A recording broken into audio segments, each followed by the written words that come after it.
Nobody beats Talking Joe, an international podcast. Brand new. Hey, we're talking brand new Joe. Hey, we're on a brand new show. Deep dives, blow by blow. Spotting Uzis and crossbow. Like a buzzball or a pogo. Got ninjas like Don Shadow. Comics for how I spend my dough. We're coming to you in stereo. It's time for Talking Joe. With Mark and Tim, here we go. Brand new. Talking Joe is on the air.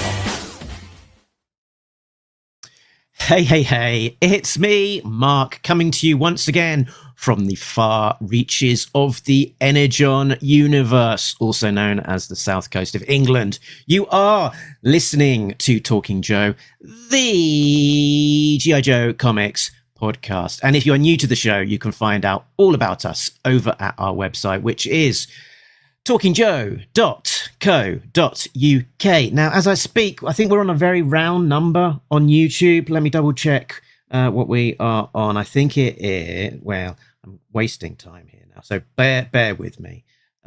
We are on a very round number, which is 1298. So I want to make it our mission to tip that over to 1,300 by the end of this show. So if you are not yet subscribed, why not do that?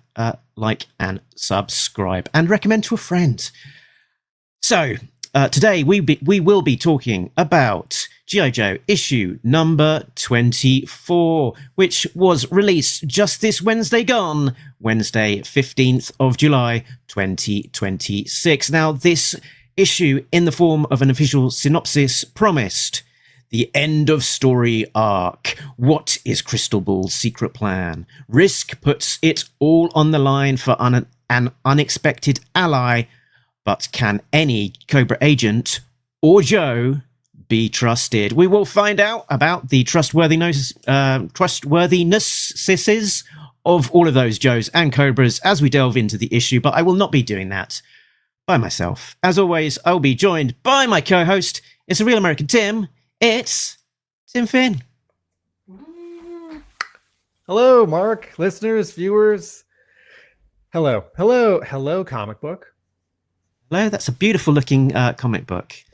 We are live as at the time of being live and recording this and streaming it live, which means that if you're watching it live, you can join in. And if you're watching it or listening to it not live, you can also join in with the form of a comment, just on the recording, or joining in on our Facebook group, or leaving us a glowing 5-star review on an audio only podcast platform. So one of the cool kids joining in with us is Michael Gene Fleming. Good afternoon, y'all.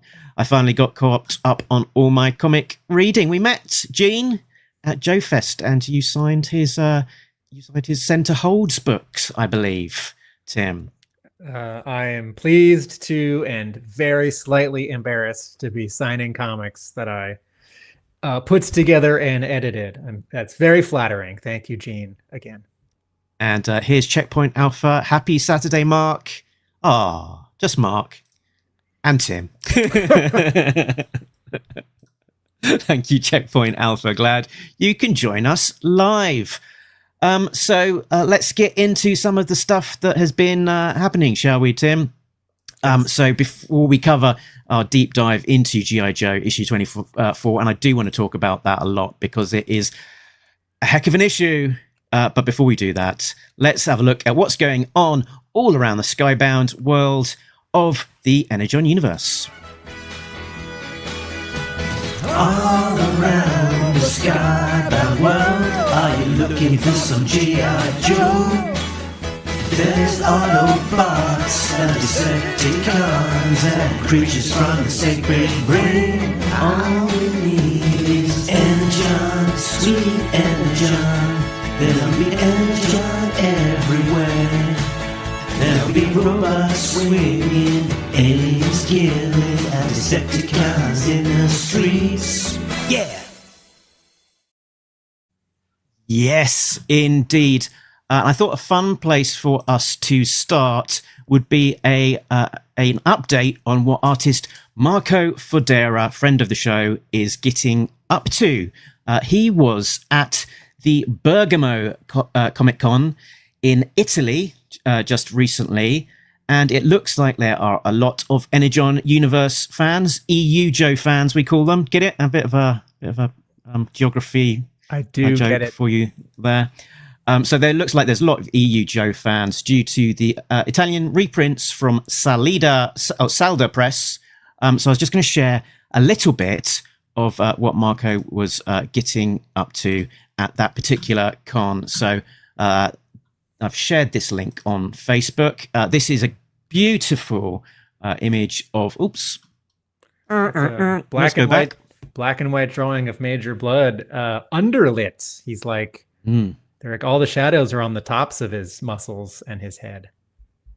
And so we're not going to be able to comment on absolutely every single one of these because you'll find out why in a second. Maybe you can do a little bit of a count, Tim, as we're going through. This is, I think, from a 1 or 2 day con, probably. So, Baroness. Okay. Looking at a bit stylings of a Kevin Nolan or Yannick Paquette in the Baroness. Duke. Destro. Another underlit guy. There's Baroness on a Transformers blank cover. Baroness. There's a Baroness on not a blank Transformers cover, just a piece of paper. Cobra Commander with a broken windshield on his face, looking particularly menacing. Another Duke with a bag of M&Ms. I think that's the. I go back. I think that's the sharing size. It does look And he's holding it out to us. So I've already lost count. I think we're at 11. Baroness, an underlit Destro, Baroness and Duke, Duke and Snake Eyes yet to appear in the Energon universe. Who's that guy? Spoilers. He doesn't belong there. First appearance at a convention sketch. I've blank cover. I think we're at 15. Destro, Baroness. Some of these, a lot of these are heads and shoulders, and a few of them are head and upper torso. There's another Destro Cobra Commander with a crack in his faceplate. There's another Duke. There's another Duke. There's an ad for DC Comics on Facebook. There's Scarlet with a ponytail. Major Blood, gritted teeth. Looks like he's got a damage to his eye thing. Oh, Transformer. Optimus Prime on a Transformers blank cover. There's Snake Eyes again. Who's that guy? Yeah, we don't know him. Another Baroness winning out. Judge Dredd, sort of a movie Stallone's version. Another Scarlet. Mark, did you grab every photo that Marco Fodera? Is this like? This is literally his post. Oh, Big Barda, Duke. Major Bloods, Megatron, Baroness, and back to the beginning. Okay, I think that was 30. I think that was 30, and 5 of them were non-Hasbro Energon Universe characters. So I wonder if the Energon Universe really is making that much of a splash in Europe or in Italy. I wonder if Marco Fodera, doing recent work on the G.I. Joe comic book series, that's what's most on people's mind, and he's there, right? He hasn't drawn Judge Dredd that I know of. Oh my goodness, Marco Fodera chiming in live right now saying I did more or less 40 or 45 sketches. Maybe he's a machine. He is a convention sketching machine. I appreciate the talent, Marco. I do love an artist who can just relentlessly crank out quality sketches like those in a high pressure environment, like on the floor of a comic convention. I also like artists that do really fast, slightly crummy sketches. Like the line is too long, or they're in a really bad mood, or they're sort of known for like for a lack of finesse in their convention sketches.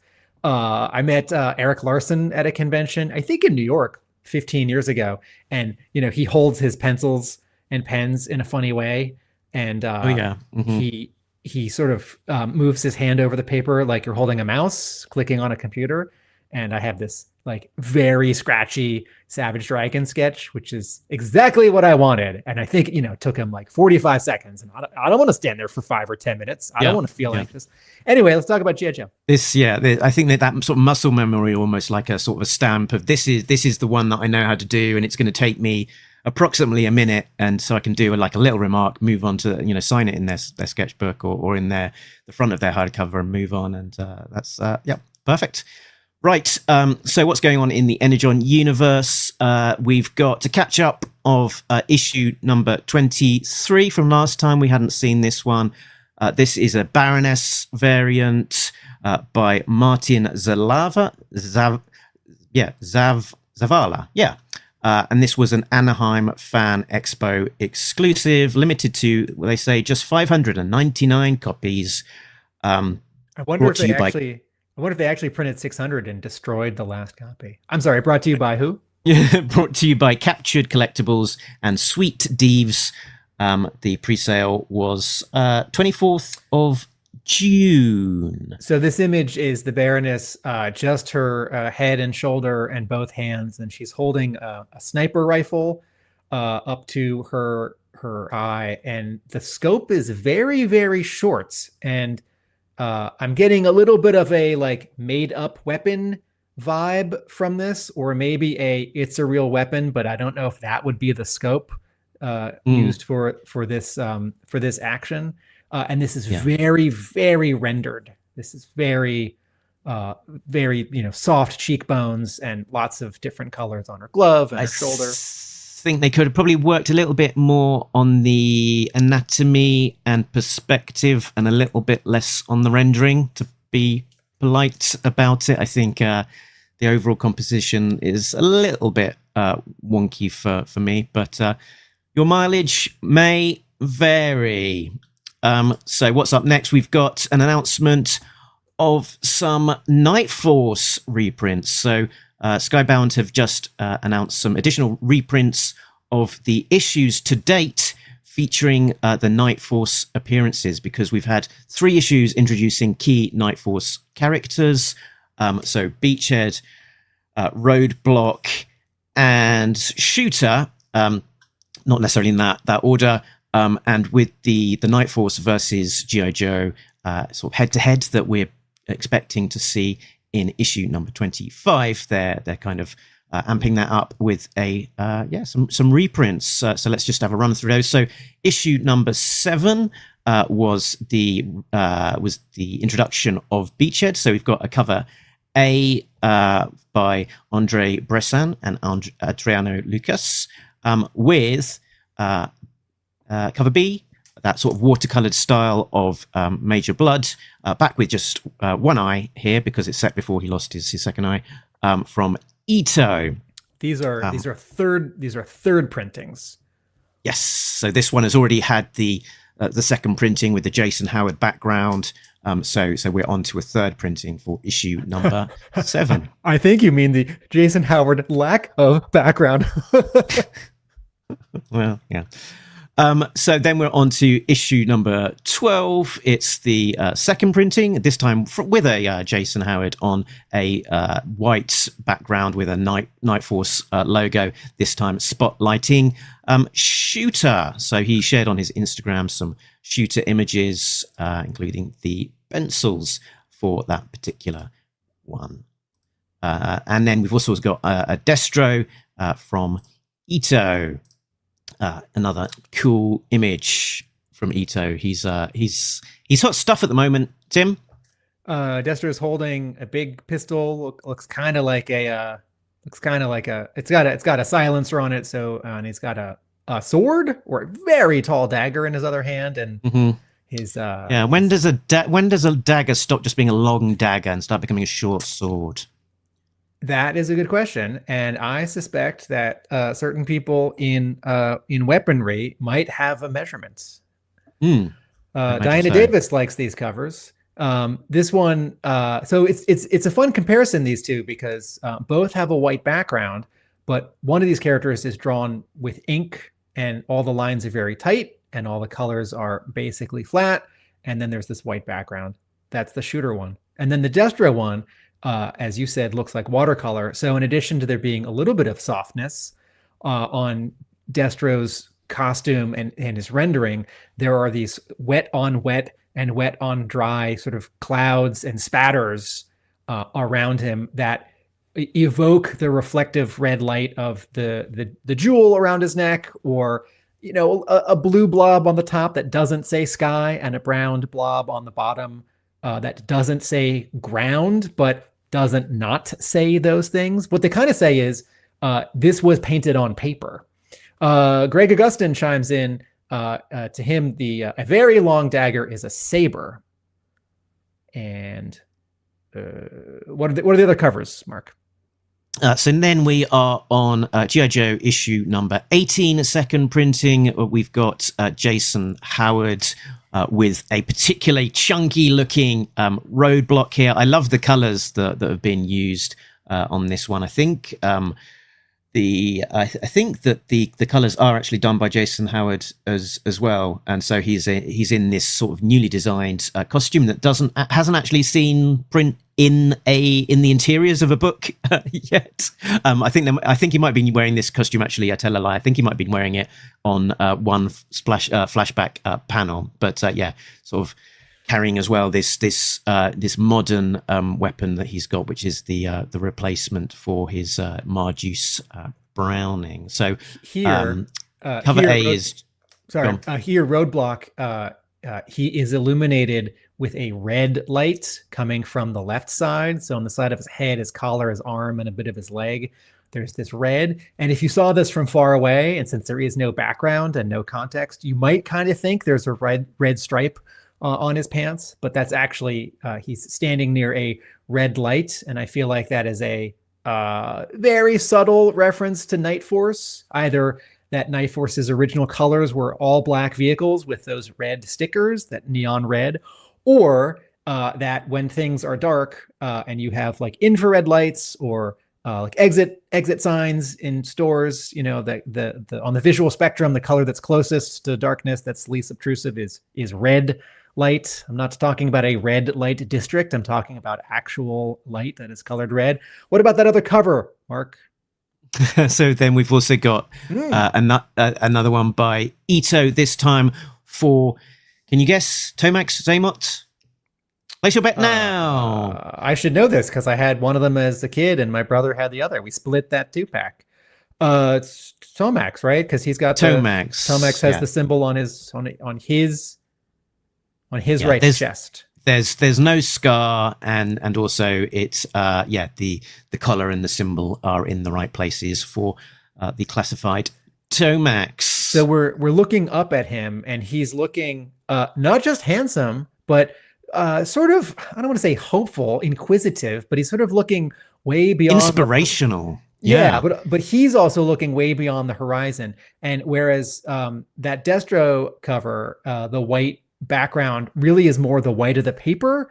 In this case, the wet on wet soft watercolor all around him is much more evocative of some actual physical space, whether we're inside a lab, whether he's standing under some giant lights, whether that's a mushroom cloud or an alien saucer coming down to take us all away.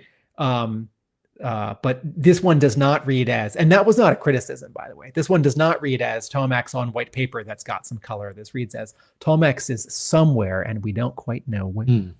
And if you want to see Ito doing a fully rendered background, he just recently posted on his social medias his painting of the recent, I think it's Amazing Spider-Man cover that he did with a very detailed background with a kind of giant clone back to tank tube thing going on. And sort of incredible.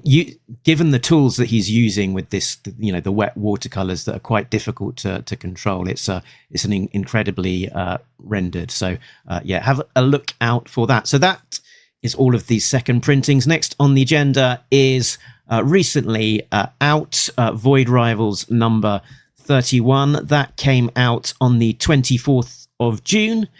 Everything's coming up. Skuxoid in Void Rivals 31 from Robert Kirkman, Connor Hughes back on art, Patricio De Police and Russ Wooton. The Skuxoid Liberators have formed for one purpose, the downfall of Skuxoid Alpha, freeing Skuxoid kind from his tyrannical rule. It's Skuxoid versus Skuxoid for all of the marbles.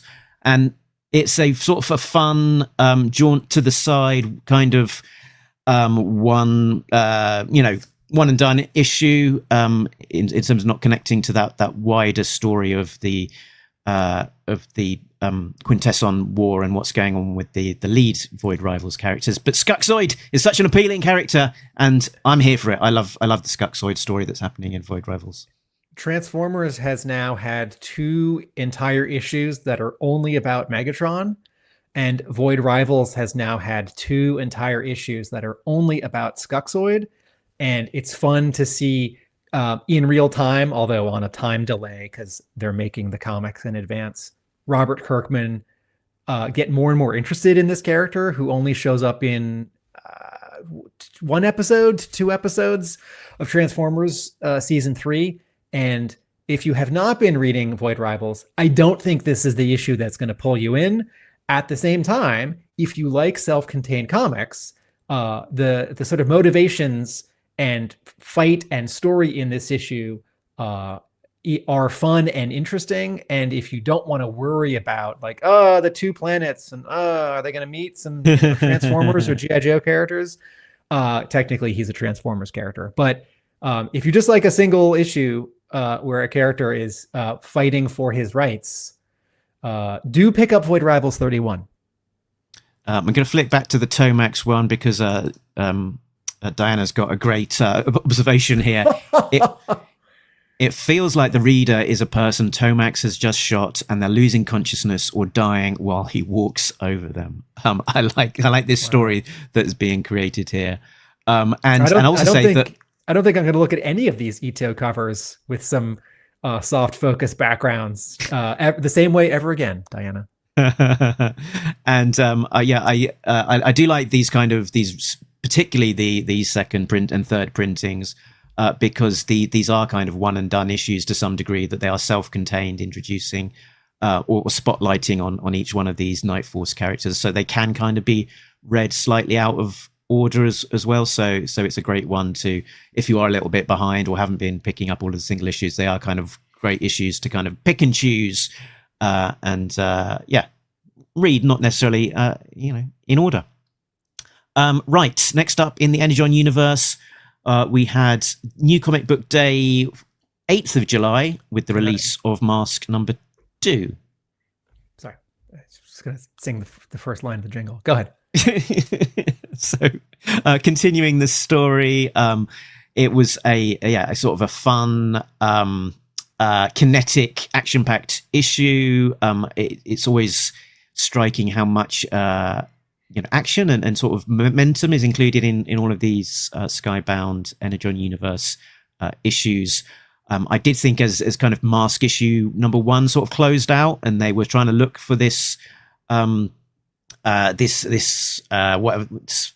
Stargate device that they were trying to find. I was like, well, maybe they're going to trek around these frozen wastes of frozen land for an issue or so before they encounter. No, it's literally the next page. They have found it. There it is, and they're transporting it, and it's already causing devastation. So it's an introduction to the additional characters on the good guys side of Bruce Sato and Gloria Baker, as they kind of deal with the threat that this Stargate has created. I'm enjoying these Mask issues a lot. 2 observations and a question. If you remember this cover to Mask number 2 from all of our discussion of the blind bag from Mask issue number 1, which maybe came with a copy of Mask number 2, that was a different comic book that had a slightly thicker cover, and it was that dull, shiny foil.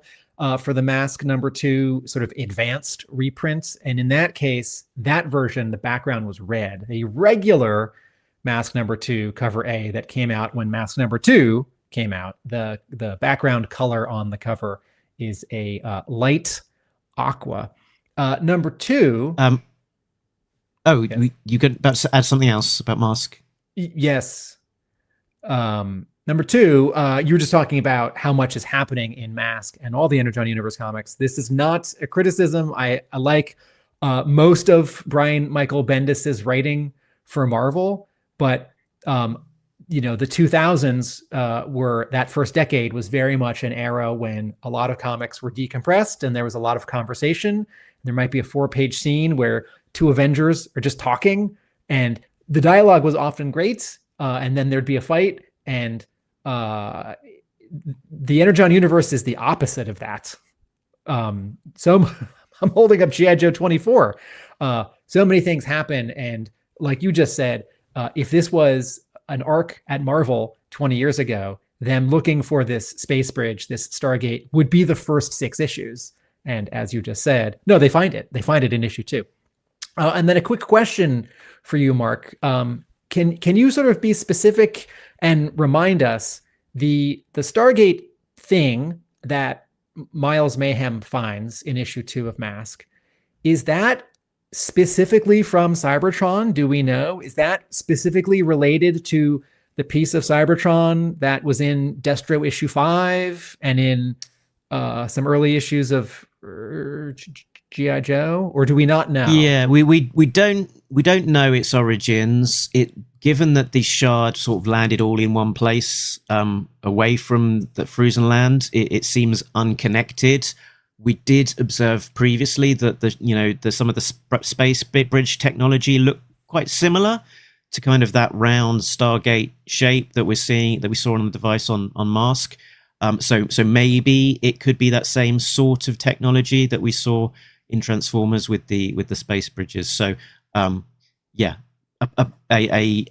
indications looks like it's connected, but it's sort of very left open at the moment. And this thing that we're seeing on the cover to Mask number 2, that the jet blade that Miles Mayhem's helicopter jet is flying away from, which is either exploding or just crackling with Kirby dot energy. Is that the space bridge, the Stargate, or is that something else? I think that's it. Yeah, I think that they were trying to transport it and it had an issue, and I think that's what they're trying to show there. On Void Rivals, I love Michael Gene Fleming's comment here. 8 years from now, the Skuxoid Horde will be instrumental in defeating the Decepticon, Cobra, Venom, Quintesson, Unicron alliance. It does sound very Kirkman-esque that he'll create this sort of this thread of a giant Skuxoid Horde, which will play into a future storyline. I'll just also call out Void Rivals issue number 32 is out this coming week, and G.I. Joe fans, particularly fans of what Pythona is doing, should be paying attention, because we're seeing lots of Pythona and Cobra La in the pages of Void Rivals when it comes to the next plot. And we've had, we'll get to it at the very end of the issue, but there's also a tease for another character being introduced on the front covers. Right, so what is next? We've got Transformers. Issue number 34 was just released. Who is Dr. Henry Arkaville? Optimus's team must help General Flag with a new mission that brings them face to face with the man who may have discovered a way for humanity to fight back against Autobot and Decepticon alike. Before I get into issue number 34, I'll just call out a particular exciting part from issue number 33, which is that Starscream is alive and has escaped from the Decepticons. So he's out there, he's functioning, he's crawling along the bottom of the ocean floor, and perhaps Duke at some point may get his revenge. 2001 Robots in Disguise fans, don't get excited. That's not Skybite above Starscream. That's just an actual shark. Didn't Megatron shoot Starscream in the face point blank? Isn't there sort of no head left? Am I getting this mixed? Am I getting this mixed up with Shockwave? Who maybe Shockwave doesn't have a head. Yeah. Shockwave's eye is now just like the neck joint on the action figure that you'd pop Shockwave's head onto. Yes. Okay. So here's we've got Dr. Arkaville attacking Flag Flag headbutting him, giving him a bloody nose.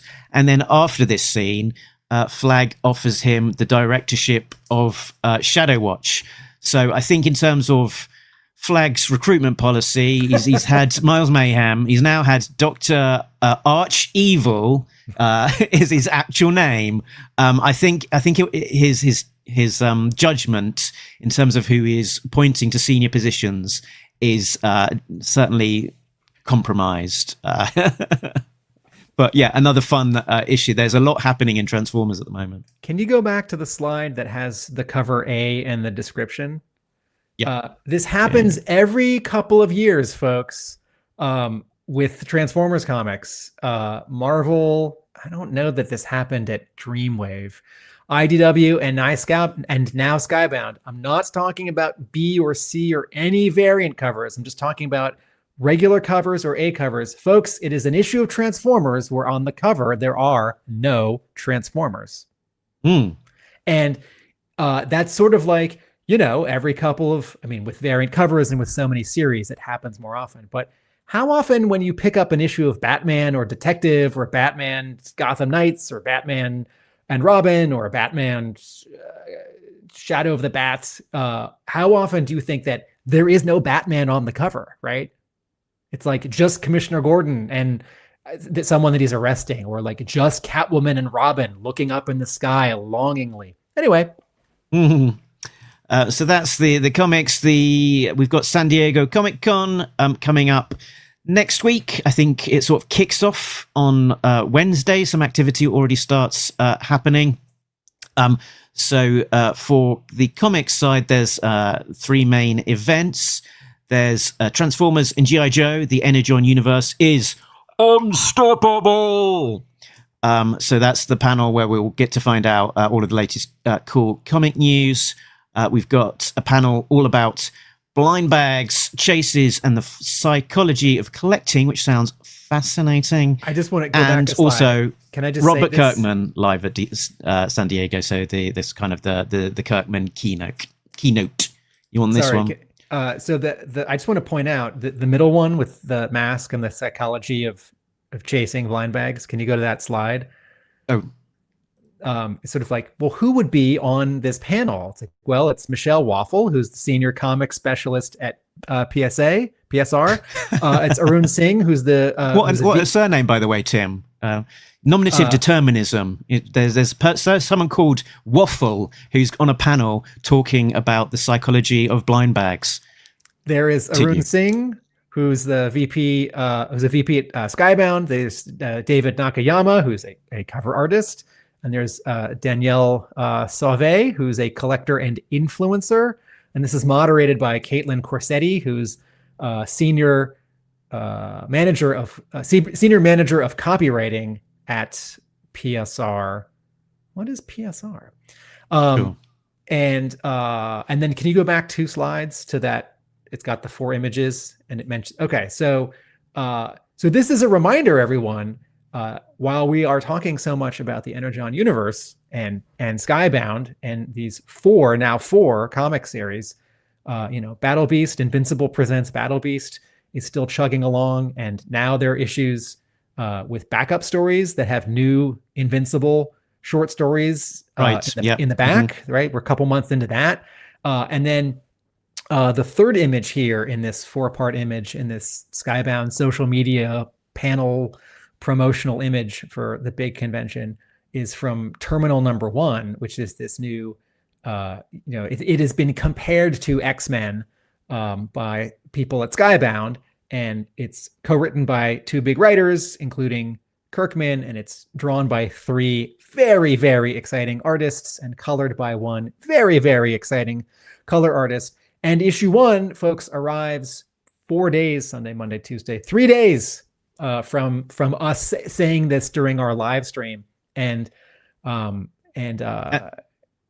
it's got issue number 1 will have a blind bag, and one of the curious things about this comic is that there are these 3 big artists, Adam Kubert, is it Andy Kubert? Andy Kubert. Adam Kubert's still drawing for Marvel.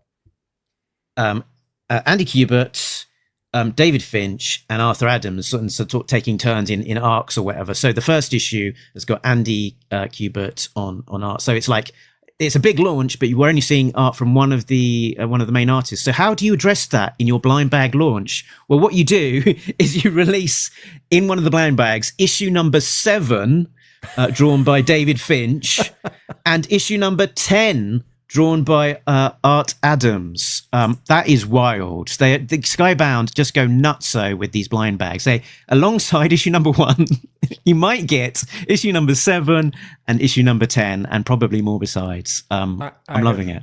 I've talked about how much confidence Skybound projects in keeping their line small and focused, and their quality very high. Right? They never look desperate. Things never look rushed. And the sort of leap from the last 2 or 3 blind bags to this, right? It's like, oh, I got a blind bag, and instead of getting issue 1, I got issue 2. Like, well, that takes balls to say something a little uncouth. Man, putting in issue, what did you say, 7? 7 and 10. 7 or 10, right? Which suggests that, and I think Kirkman or Casey or one of the editors has hinted at this, that they're that far ahead, right? That they have finished, right? Drawing and coloring and lettering, not just the first 2 or 3 issues, but the first, let's say, 5 or 10 issues. Okay, so enough of all this San Diego stuff. We're going to talk about Joe 24 yet? Well, I was just going to say, while we're on the psychology of blind bags, I did prepare a little something earlier. This was recorded from Augustino's in the Augusta Marriott after one of the days at Joe Fest. So let's see how this plays into the psychology of blind bag collecting. So Tim, on our show, we have done some mask, blind bag unboxings or unbaggings, but you have not had the privilege. Oh, that's fine. So on the show floor, I found one of these and I thought it'd be fun. And I did the flop test. This is not a floppy. Okay. I thought, could it possibly be? Could it be? Issue 2 for me? Well, no, wrong for me.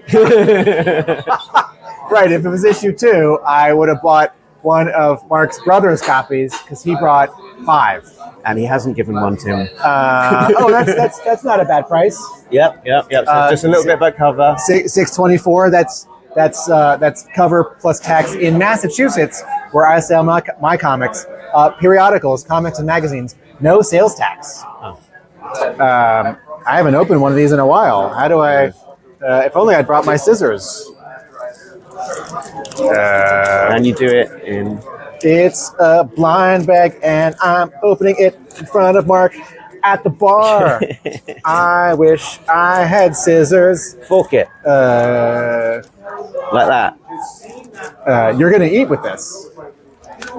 Mark is going to read this comic. Some fiber.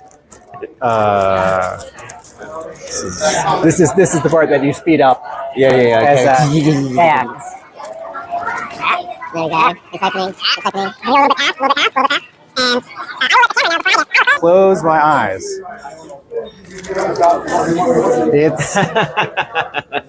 It's my copy of Mask issue number 2, an ultra rare advanced edition. Wow. Thanks. There you go. You can keep it. Oh, thanks. I will read this before issue 2 actually comes out, and we'll see you at Joe Fest or something. There you go. Folks, if you think that Mark and I have pretty good chemistry on tiny windows on a podcast, several time zones away from each other, just wait until you put us filled with delicious dinner in a bar restaurant at a G.I. Joe convention, and Mark gives me a present. Very good. We've got Diana in the chat saying, is it buffering for everyone or just me? I've had internet issues lately. Chime in the chat if this live stream is working nicely or not. So I can see and hear Tim well.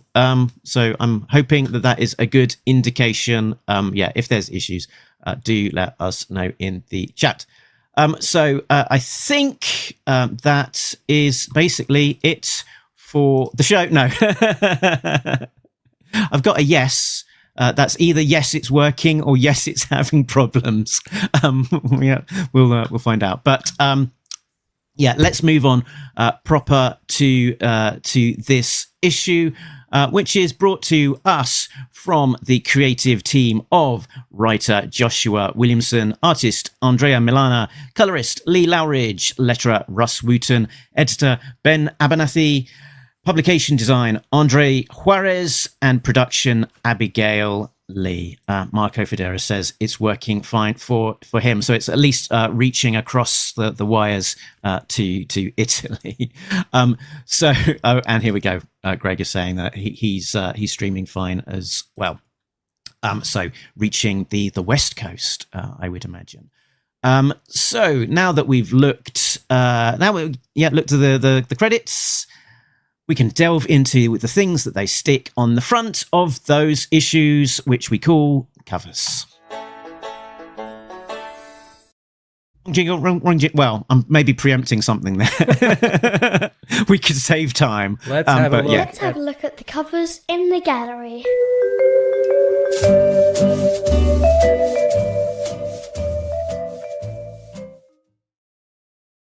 Cover A is drawn and colored by Tom Riley. Background is completely black. We don't know where we are. Crystal ball, full body in the bottom right, standing in a bit of a green spotlight with his arms behind his waist, looking up happily at nightmarish, not holographic, real, transparentish green cosmic horror tentacles and spider legs.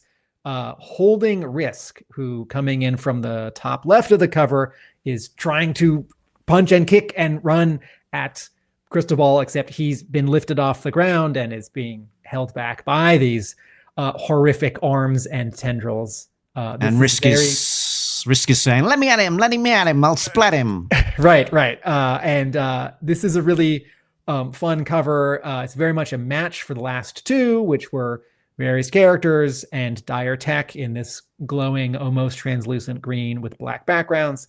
And it's subtle, but I do feel like there's 3% sort of cartoony exaggeration on Risk's pose, that the way that Tom Riley has drawn Risk, that he's, stretching just a little bit further and his leg is sort of kicking or jogging in space just a little bit further. To accentuate how much he's straining to get forward and how much this horror is pulling it back. Oh, look at that. Mark has just put the original artwork by Tom Riley on the cover, and there's a small difference in the artwork.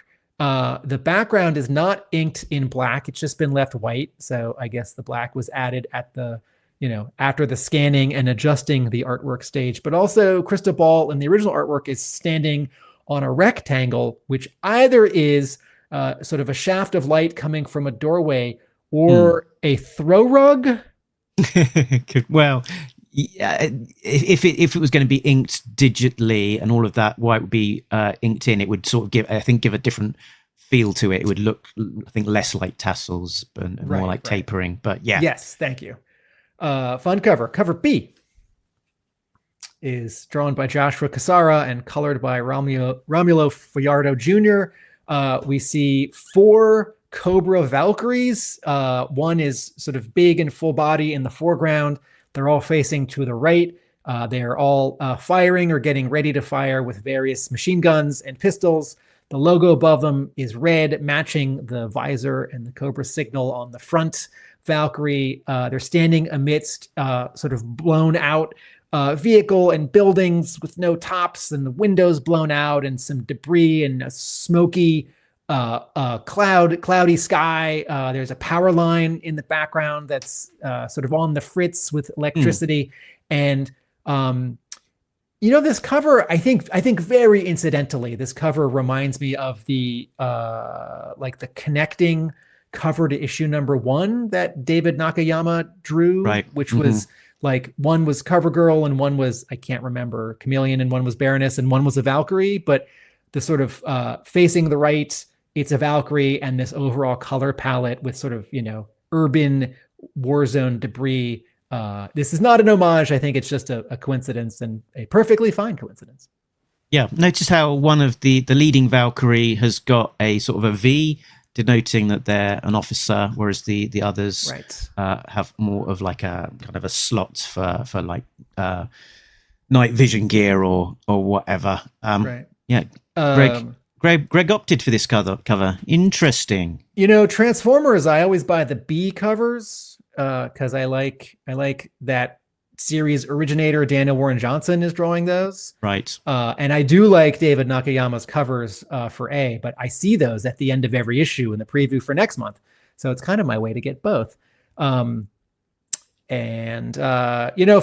Skybound, I don't remember what Joshua Cassara has been drawing these days. He's a little bit off my radar since he was drawing one of the X titles in the Age of Krakoa, but by all means, please throw some money at him and have him draw some interiors for one of these Energon Universe comics.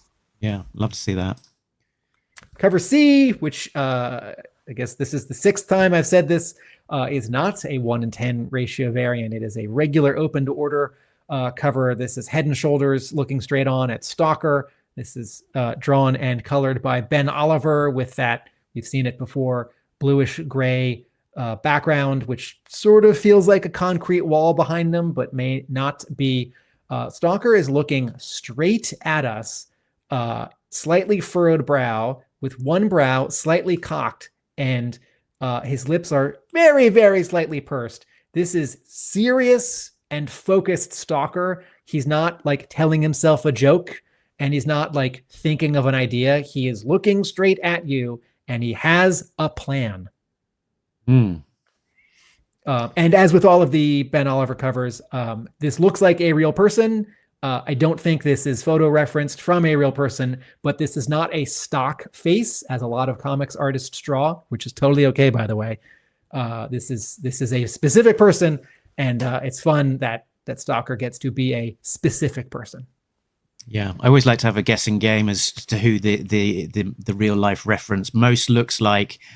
I can't put my finger on this one. I feel like it's somebody that I should recognize, but I cannot think who it might be. Didn't you also ask Ben Oliver on social media? Like, He said that I got it wrong. Yeah, that was was the question you were guessing? Was it this photo, or was the question, are you looking at a photo?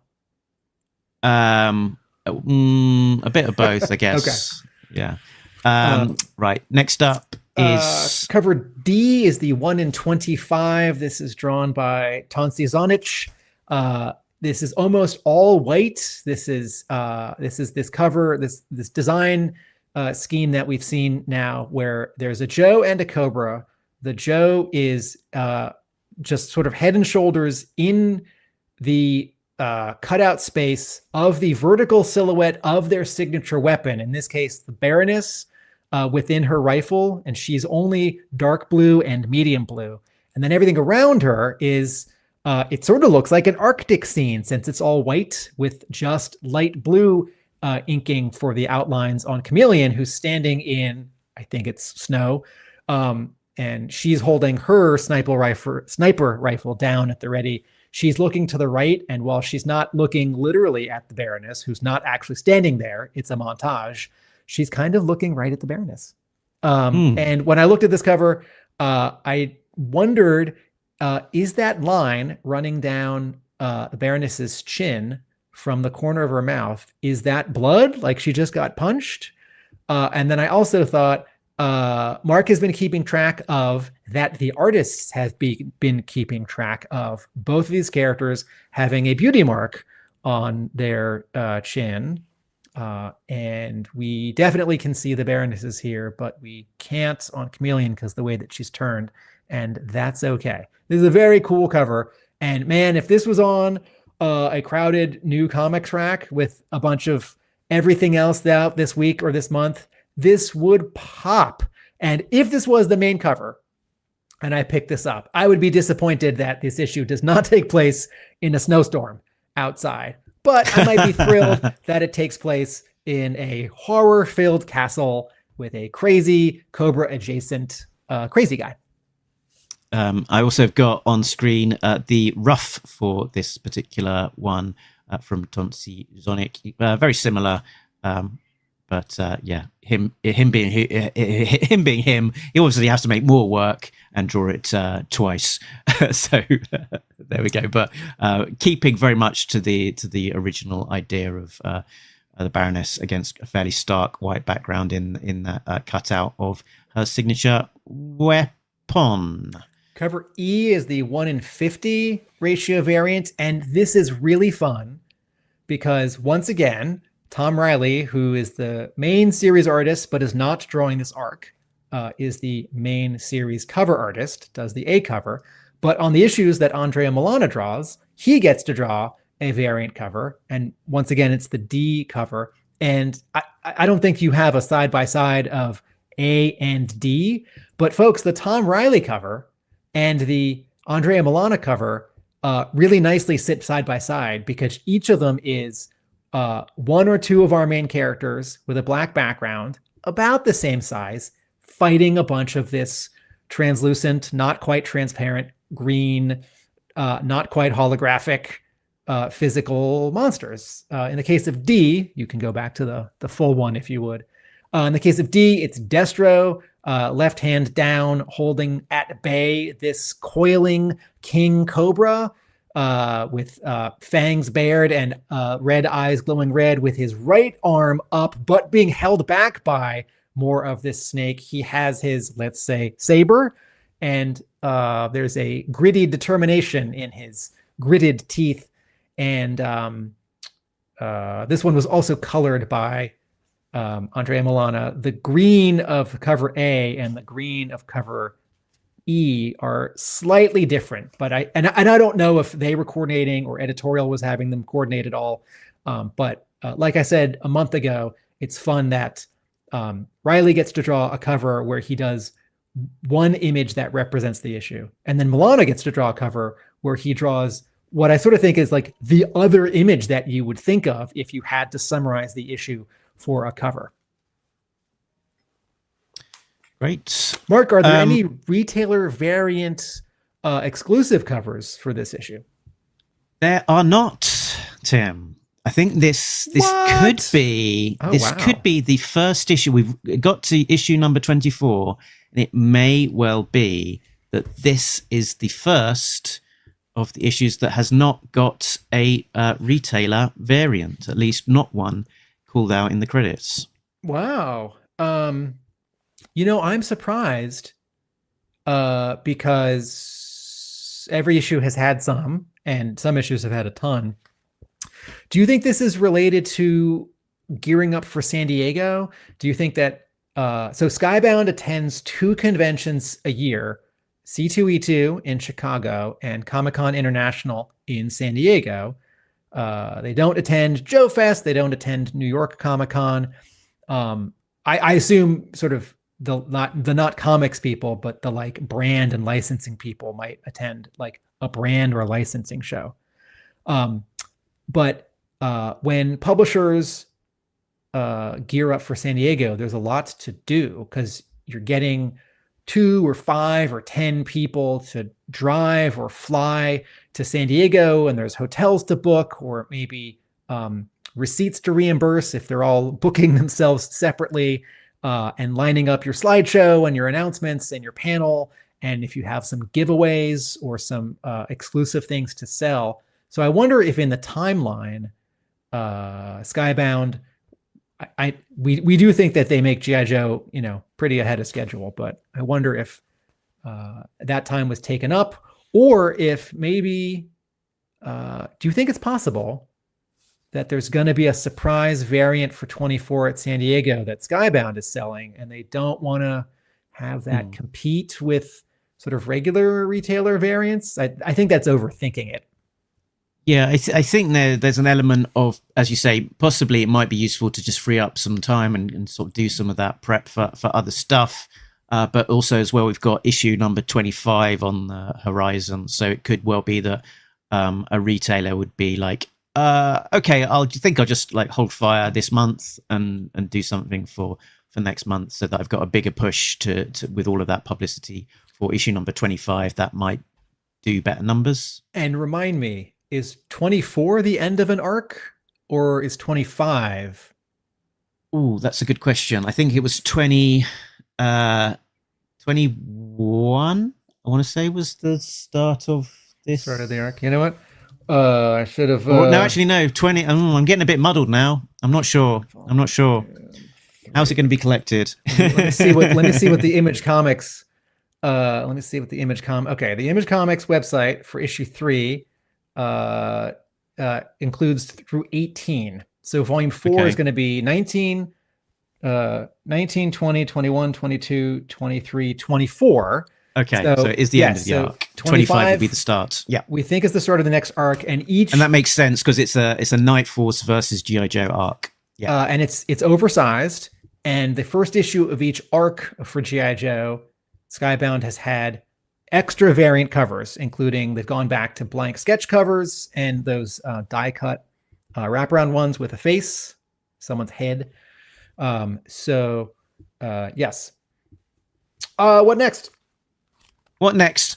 So now that we've looked at the creators, we've looked at the covers, what we do next is we look at the insides. And the best way to do that is with a plot briefing. But before I do so, I will just warn everyone that we will be getting into spoilers. And this issue, there are spoilers aplenty. It's a big, spoilery, exciting issue. So if you haven't yet read it, you are welcome to pause and come back, or otherwise join us on the journey as we delve into issue number 24. Watch out! There's spoilers ahead! Turn back before it's too late!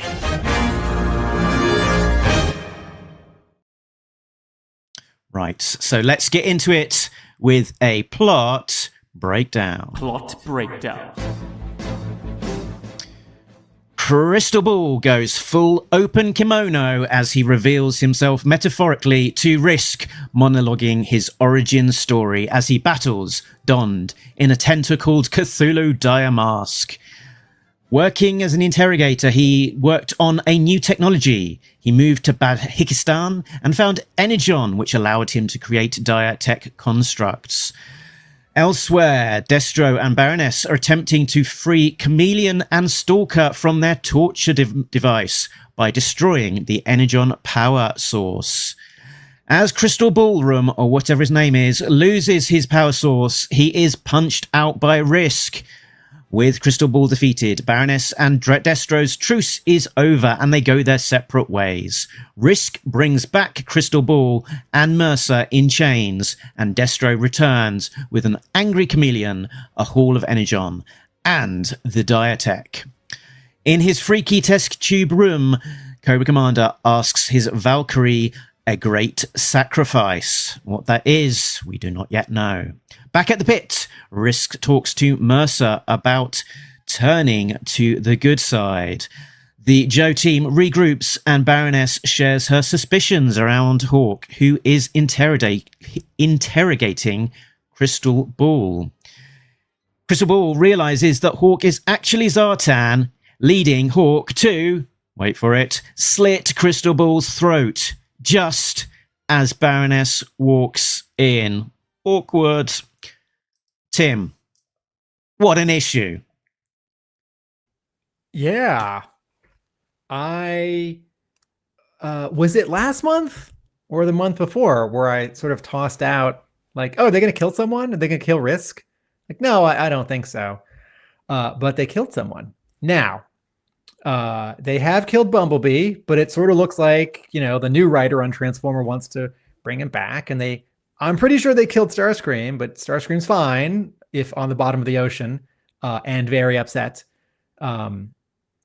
So it's possible that this actually isn't this character's death, that, you know, 2 panels later in the next issue, someone wraps a bandage around him and sticks some Energon ointment on his neck and puts him in a Bacta tank. And he's gonna come back in 30 issues as a very angry cyborg or something. Yeah. I thought to myself, he is definitely dead, which leads me to think that he's probably okay. But because when I saw Rock and Roll die, I thought to myself, this is definitely comics twisting. He's, we're being pointed in this direction, and there's going to be a reveal for sure that he's still alive, and that didn't happen. So I'm, fully prepared for my expectations to be thwarted. But it did feel like this was a definitive killing. But yes, yeah, who knows? Comics. All positing, both as a longtime comics reader and also a podcaster who needs to fill 2 hours with talking aside, I think this is a definitive murder, and that Cristobal is dead and he's not coming back. And I think that is exciting and bold of Joshua Williamson, who, by the way, the other sort of interesting news, since we talk about comics, he has been announced as the writer of the new ongoing monthly Legion of Superheroes relaunch as a part of DC's Next Level, to be drawn by Hayden Sherman, who's the very, very popular artist of what I am positive is DC's #2 selling book, Absolute Wonder Woman. Anyway, so Joshua Williamson has so many characters to work with, right? This is already, it's not a crowded book in that there are too many characters vying for action. I think Williamson has done a good job not overstuffing scenes and issues, but he has introduced so many characters. And if you include Waters and Thompson in the Destro and Scarlet miniseries, there are so many characters already in the Energon G.I. Joe, and the potential for hundreds more, that just as we can keep waiting for Snake Eyes, there is no actual reason you have to introduce Snake Eyes right now. There's no actual reason you have to have Cristobal ever come back. And or ever be introduced in the first place, is in the case of the Larry Hama arc, original ARA run. Right. And it just speaks to the wealth of the characters that I think, Cristobal is a great character. They've had this amazing arc with him. They've sort of really honored the character, but there's that many great characters across G.I. Joe universe and history that you can take someone off the board and it kind of doesn't matter, because there's that many other great characters you can choose from to have play a bigger role in their stead, and it frees up a space. I also I learned this when watching the original Transformers Beast Wars in college. There's an amazing episode in season 2 where a character dies, and I won't say who in case you've never seen that series. And I immediately emailed the person who'd basically written that episode, and I said, that was amazing. Why did you do that? And his response was something like, because the character had done what he's there to do. And I thought about this every so often in long-running comic series, right? It's different with movies because those are so finite, but in a comic series, when a character has fulfilled their promise, and you could argue no, there's more to do with this Risk versus Cristobal, or this Cristobal versus Mercer dynamic. But and this is not to say that Cristobal is a one-note character in the Energon universe, but he explains his origin, right? There's this little bit where he's not a mirror image of Risk, but Risk has this military background, and things went wrong and he turned out okay. And Cristobal, it turns out, has this military background, and he sort of went down a dark path.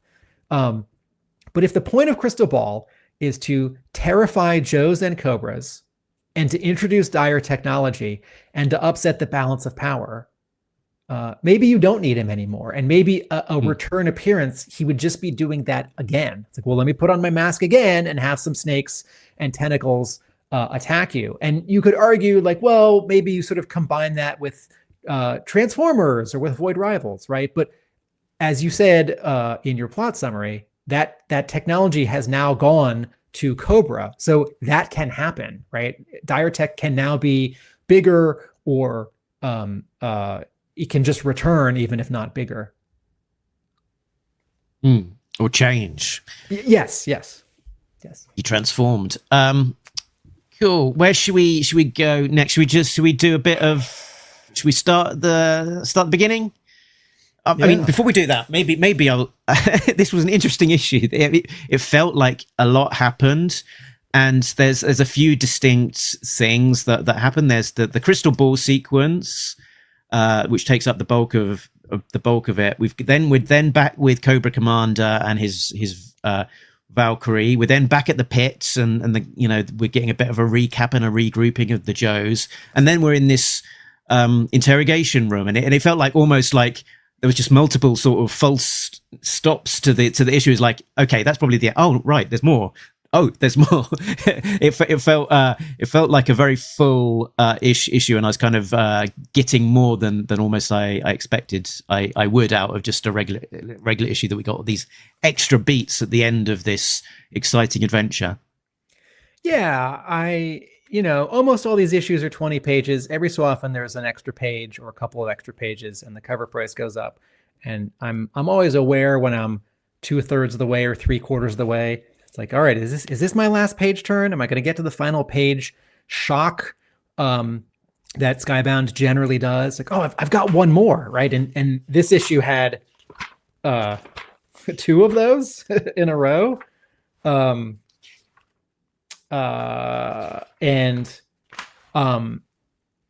So this issue didn't feel like it was longer than normal, but a lot was going on, and I appreciate a comic, because comics are expensive. That feels like I'm getting my money's worth. I want to go to the first page. There's something that I appreciate here, and it's really subtle. On the second panel of the entire comic book, after Risk demands, "Who are you?" while slashing with his sword, Crystal Ball says, and it's italicized, right? And it's bold. So he's really yelling, right? "I am the 7th son of the 7th son." And it hadn't quite occurred to me that this would be something that Crystal Ball might brag about, that this is something that means something to him and is important, and we should be impressed by or scared of. Because when you read the original file card, it's sort of isn't it the first half of the sentence? It's like, born the 7th son of a 7th son. Crystal Ball was born at midnight during a full moon, right? With a werewolf howling or something. And it's more sort of informational and a little spooky, but just sort of interesting. And here he's proclaiming it like, haven't you heard of this? Right? It's almost like, as the legends foretold, I am the 7th son of the 7th son. And so suddenly, if the original leaving his own hype. Yeah, but if my original experience of buying and owning Crystal Ball, right? The painting, which is great. He's got these crazy eyes, and he's got this fun, very small, gimmicky accessory, and he does not come with a pistol or a backpack, right? And you think, like, as a kid, it's like, oh, I'm going to have him hypnotize some Joes. And my brother, because we would play together, and he was always into the more realistic stuff, right? The Joes who were more, their uniforms looked more like what someone actually would wear, and a little less of like the Alley Viper, who, even if it's urban camo, it's just bright orange and you can see them a mile away. And then particularly something like Crystal Ball. My brother was not going to like buy a Crystal Ball and have his Crystal Ball figure hypnotize the Joes. And I was into that. And I was going to like wiggle his lenticular shield and actually hypnotize a Joe. And suddenly with these 3 issues, as with Raptor, Joshua Williamson has leveled up significantly the sort of stakes and scariness, the threat of these Cobra characters. And that's really fun. There's another parallel to Raptor as well, because we get this big expository monologue, a whole page, which is Crystal Ball in beautiful green text, telling his backstory, and there's a parallel back to another Andrea Milana page from that arc where the Baroness is and CoverGirl are up against Raptor on the streets of Paris, and we get a full length page with these kind of expository panels and Raptor telling his backstory. So there's a real kind of parallel to how they kind of reveal about their backstory, and it's done in with a lot of fun, and I'd almost like it to be a trope that every time we see a future Cobra introduced, they'll have this single page monologue with flashbacks to their past, which I think leads us. So we've got basically an initial 3-page sequence where Crystal Ball is kind of monologuing and unveiling his past. And I thought to myself, wouldn't it be great if we can get a dramatic reading, Tim, of someone who really knows their stuff to reenact this sequence for us? And so, without too much introduction up front, I'll just play. I'll play this sequence. I am the 7th son of the 7th son. It means I was destined for greatness. You may call me Crystal Ball. But once, I was like you, a tool. For years, I worked as an interrogator for the American industrial complex. Just another cog in the great war machine. But that was not my true passion. Ever since I was young, I was obsessed with the secrets in our minds and how to uncover them. I studied ways to force them out. I clandestinely worked on a new kind of technology that could do just that. But an agent of evil tried to steal it from me. I managed to escape the States and came to Batakistan. Here, I was able to experiment in peace. The citizens thought it was ghosts. Everything changed when I found power very deep within the mountains. I'd heard whispers of it. Different locations around the world. A swamp, a desert. I later learned it was called Energon. It changed everything. It allowed me to create my dire tech. D-I-R-E. It's a dread-inducing responsive energy. It makes more sense if you're reading it. At first, I used it to turn the fears of this small-town citizens into reality. Powered by the Energon, it creates constructs that answer my every command. As Mercer understands, you see. No mumbo-jumbo, just science.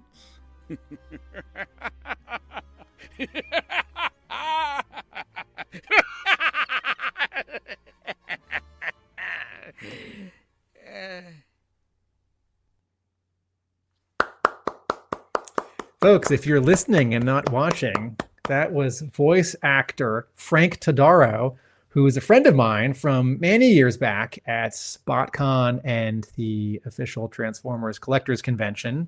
Frank Todaro, if you have the Cold Slither album that was released this year, Frank Todaro does a little bit of Cobra Commander dialogue at the very beginning of that album, and played Starscream and one or two other roles in the Netflix 18-episode Transformers animated trilogy that was on 5 years ago. Frank Todaro does a great Cobra Commander and does a great Starscream.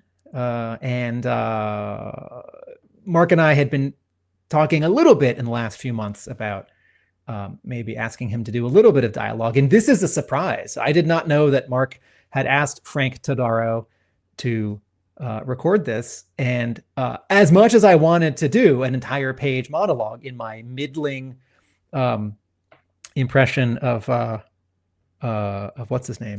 Vincent Price. Vincent Price.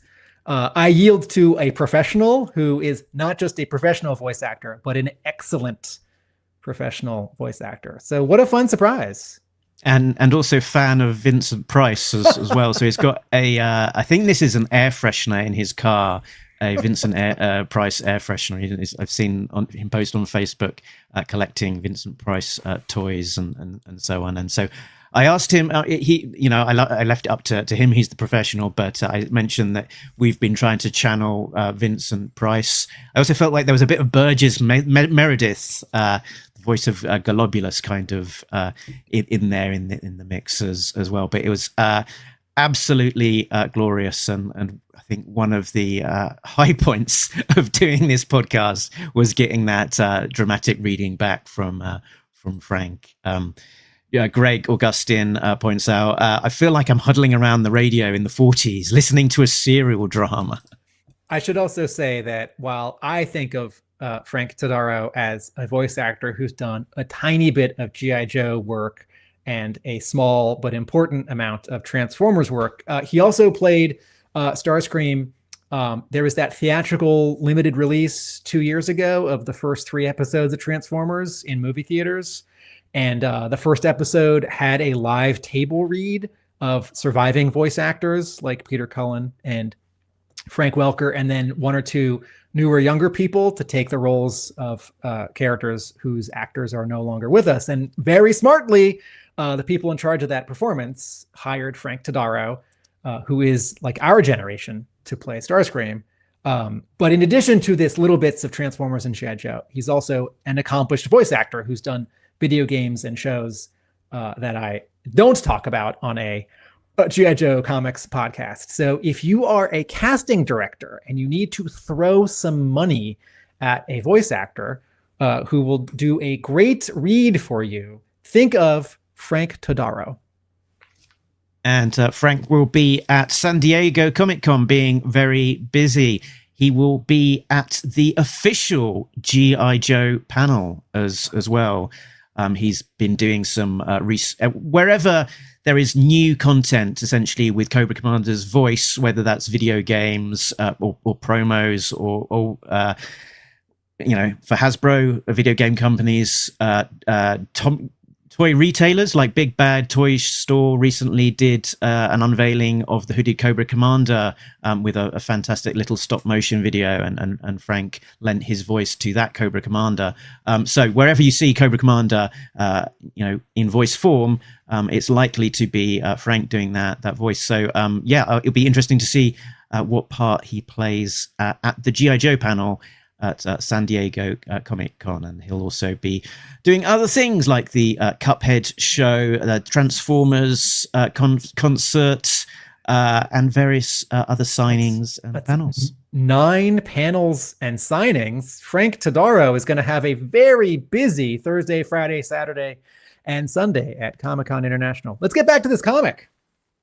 Very good. Yes, so we were in mid monologue from Crystal Ball, giving the full lowdown of his background. So we kind of get a hint as to someone trying to steal his technology. I think I immediately looked at that and guessed that possibly that was meant to be Zartan. But so he's been working for the American Industrial Complex. I think that's meant to be American Military Industrial Complex. I had a suspicion last month that maybe he might have even had some interactions with Flag, although that's not necessarily completely called out.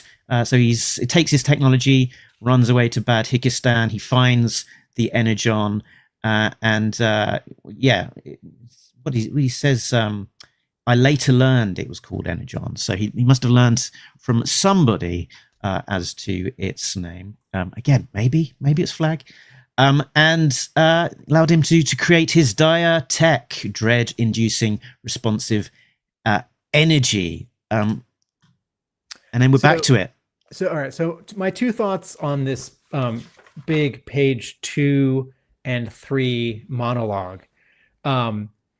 It's funny that I said, Joshua Williamson in 2025 and 2026 writes comics so differently than, to pick one example, Brian Michael Bendis did in 2005, because here's a page that's either a splash page or a big montage that's just filled with someone narration monologuing, which feels very Bendis. And though it doesn't feel overly cluttered, and it's only when you read it, you hear it being read out loud, you realize actually how long, if you're speaking those words, that it would actually take. I think your ear and your eye take things in slightly different ways. I slightly disagree, because on the first page of this comic, I was like, okay, 4 panels, / punch / and then he says, but once I was like you, and I turned the page and I thought, oh, they're still fighting and he's saying all this. And then I immediately imagined you and I in front of each other at Joe Fest, very lightly making fun of this, where we would pretend to be fighting, but also one of us would be saying all this. And I like this comic. I like this page. I like this origin. I like this flashback. I'm fine with all of it. It's great. But I was a little bit taken out of it because it's not like Risk is tied up and Crystal Ball is pacing back and forth and saying, I was this, I was that. He's like grunting and slashing and parrying and jumping and ducking and turning, and he's saying all this. And that feels a little silly and a little unrealistic. And I understand this is a comic with aliens and realism is on a scale. So I thought it was a little silly and it did take me out of it, but I'm okay with that. And as I read this page, I thought, well, as long as it doesn't happen over a second page, and then it keeps happening over the second page.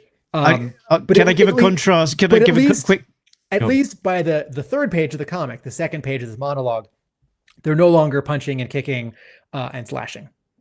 Yeah, and it turns slightly more into a dialogue.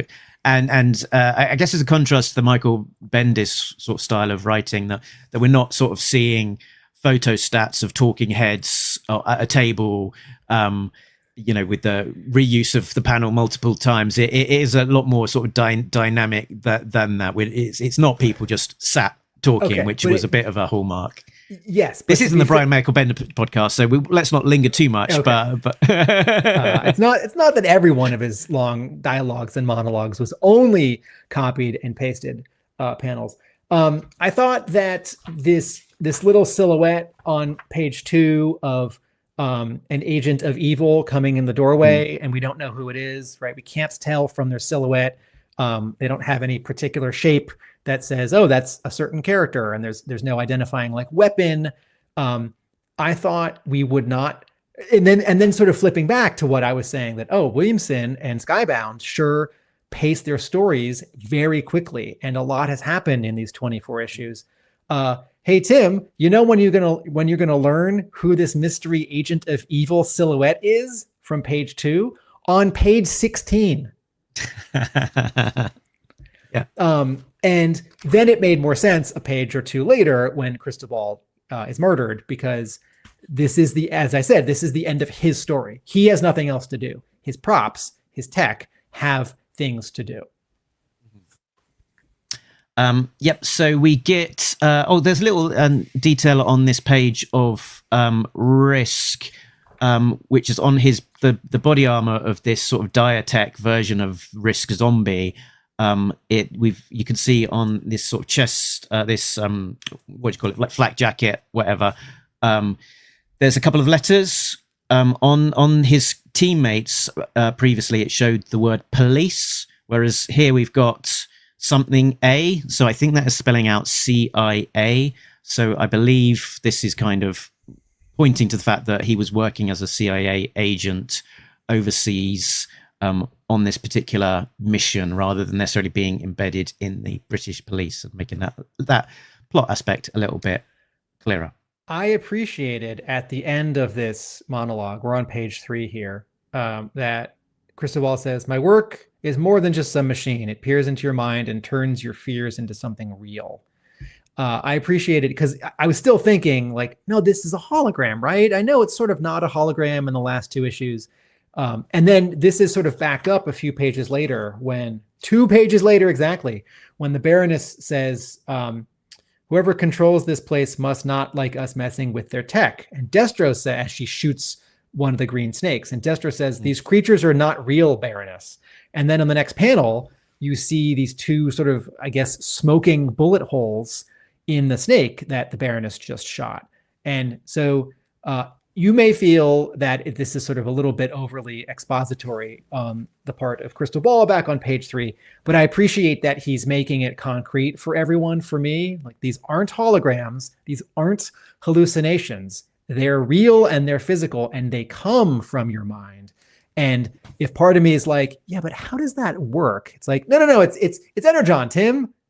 It's a science fiction comic. It's Energon. It's Chinatown. it's Chinatown, Tim. Jake, it's Energon. And I guess the bullet holes that get shot in this snake, I guess it's not a real snake, so shooting it between its eyes into its snake brain isn't necessarily going to kill it, because it's not a snake, it's a dire construct. And also these sort of smoking bullet holes show underneath there's a purple glow of some sort, so it's like, I guess, highlighting that there's an Energon powering that. But to the previous page, because then Destro continues. He says, these creatures are not real, Baroness. And you see that panel where the two bullet holes are smoking. And as you just said, it's pink. And then Destro continues, my guess is that they're Energon constructs. And as he's saying that, in a caption box, the camera flashes over to the tank with the Energon crystals. All right, sorry, you were saying.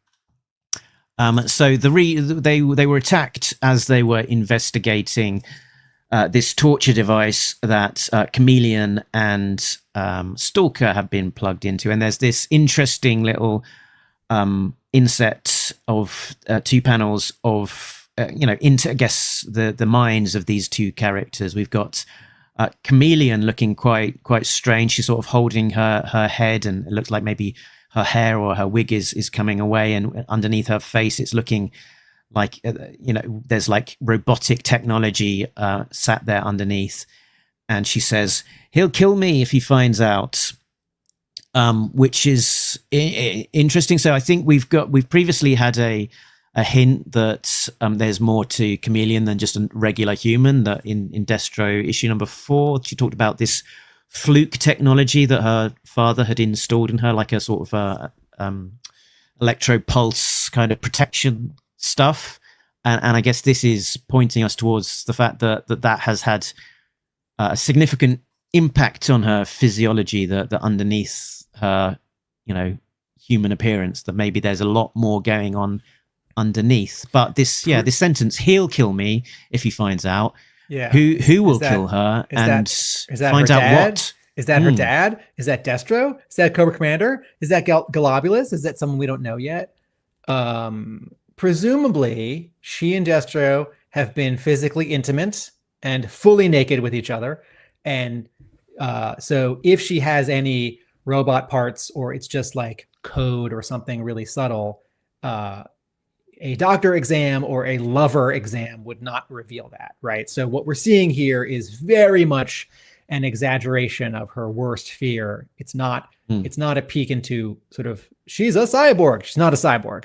And then you pointed out we don't know for sure that she's a cyborg. Okay, that's right. And then you pointed out that this second panel, and we're on page 4 here of the whole issue, panel 3, page 4, Stalker is sort of falling backward, and it looks like not bandages, not vines. It's a little hard to tell. I don't think it quite matters. But things are grabbing him, and he's falling back, and his clothes are torn, and he's screaming, as you said, no, not the jungle again. And I could have used one more tiny cue that it's Stalker. I see that his skin is darker than everyone else. It's sort of hard to tell when he's like in an orange scene. I see he's got a mustache. I wish I could like also have his beret in that panel, but at the angle we can only see a tiny bit of it. So for a second I was like, that's not Risk. It's like, I know from the logic of the scene, these 2 characters are strapped into the machine. Immediately, yeah. Yes, but if it wasn't that orange, if it was like, oh, his green camo, that's I'm only 90% sure that that's Stalker. Are you going to circle something so I know for sure? No, I've got. This isn't a good color. Let's do that. Oh, it's claws. Claws are grabbing at it. Yeah. I don't know how clear it is on the. But there's these look like hands here. Okay, yeah. And this one particularly has got giant clawy. Yeah. Long fingers and long fingernails that are very sharp. Okay, I did not catch that until now. I think what we're getting here is the first reference in the Joshua Williamson G.I. Joe continuity for Stalker to something that will be familiar to the Stalker backstory in the Larry Hama Real American Hero continuity, because no one's going to say Vietnam anymore. And I don't know that that this Stalker and other characters who have yet to join G.I. Joe yet in the Energon universe, like served together in some past special mission or war. But Stalker isn't saying like, no, not the factory, or like, no, not jail, or no, not the urban jungle, because I was a warlord of a street gang, like back home in the States. Like, this is not that. But the word jungle, and maybe it's South America and not Southeast Asia. But I can't help but look at a panel of Stalker in any continuity where he's having upset feelings and he says jungle, and not think, oh yeah, all the flashbacks that Hama wrote. Yeah, he's not saying this is not the jungle of Vietnam where I was in the LLRP with Tommy and Snake Eyes.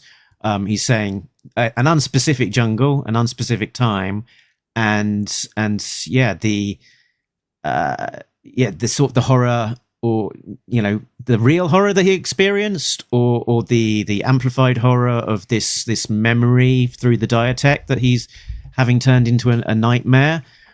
Who quite knows? But it's this is being done with some intent and some purpose. So something has happened, traumatic in Stalker's past. So yeah, it'd be interesting to find out a bit more about that. Okay, in the next David says Crystal Ball is Freddy Krueger bringing your nightmares to life. Oh yeah. Can we go back to page 2 for just 1 second? The top panel. I really love in the flashback before he has his bad guy costume that Crystal Ball has a vest with, I don't know what you call it, but it's that like a waistcoat with fancy. But it's that particular like pattern, like paisley or something. Yeah. Yeah, but I don't think of it as like fancy rugs and couches where it's not like printed on. It's like actually sewn in as, I don't know what the words are.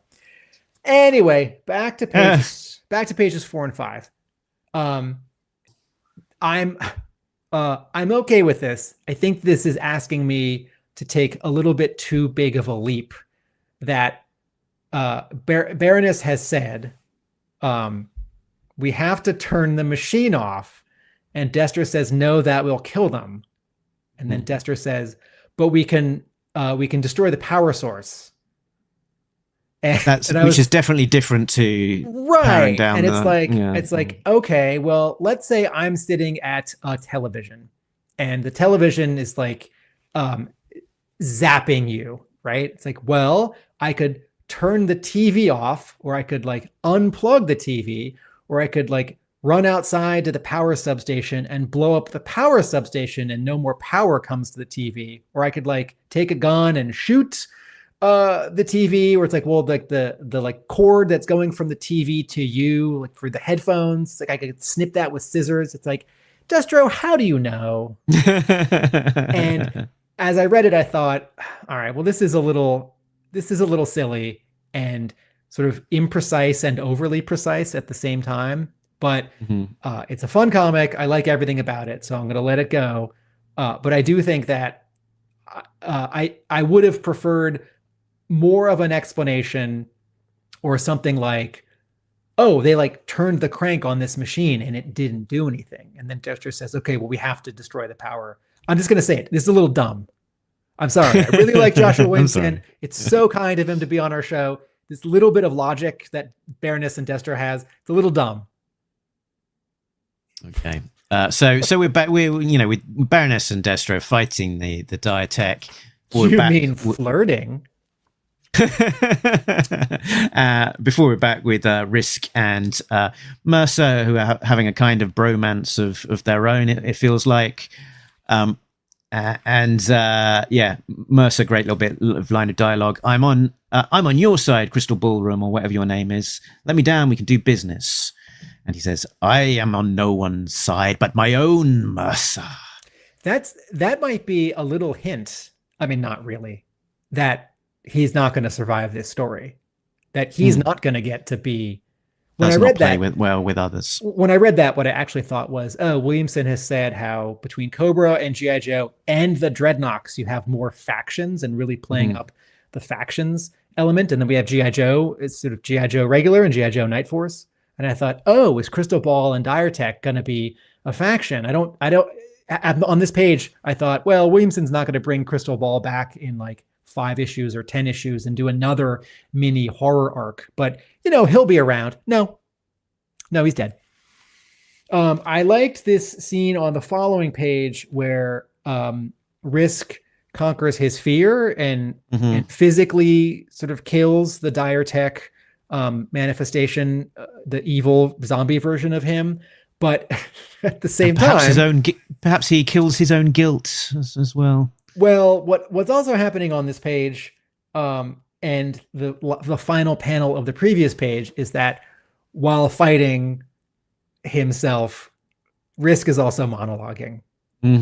So he gets 1, 2, 3, 4, 5, 6, 7, 8 word balloons worth of dialogue where he is explaining not so much to Crystal Ball, but to you and me, Mark, sort of how he feels like, no, boarding school and my parents and military and like, I'm a winner. And I liked this speech, but I also thought this is conspicuous motivational exposition during a fight.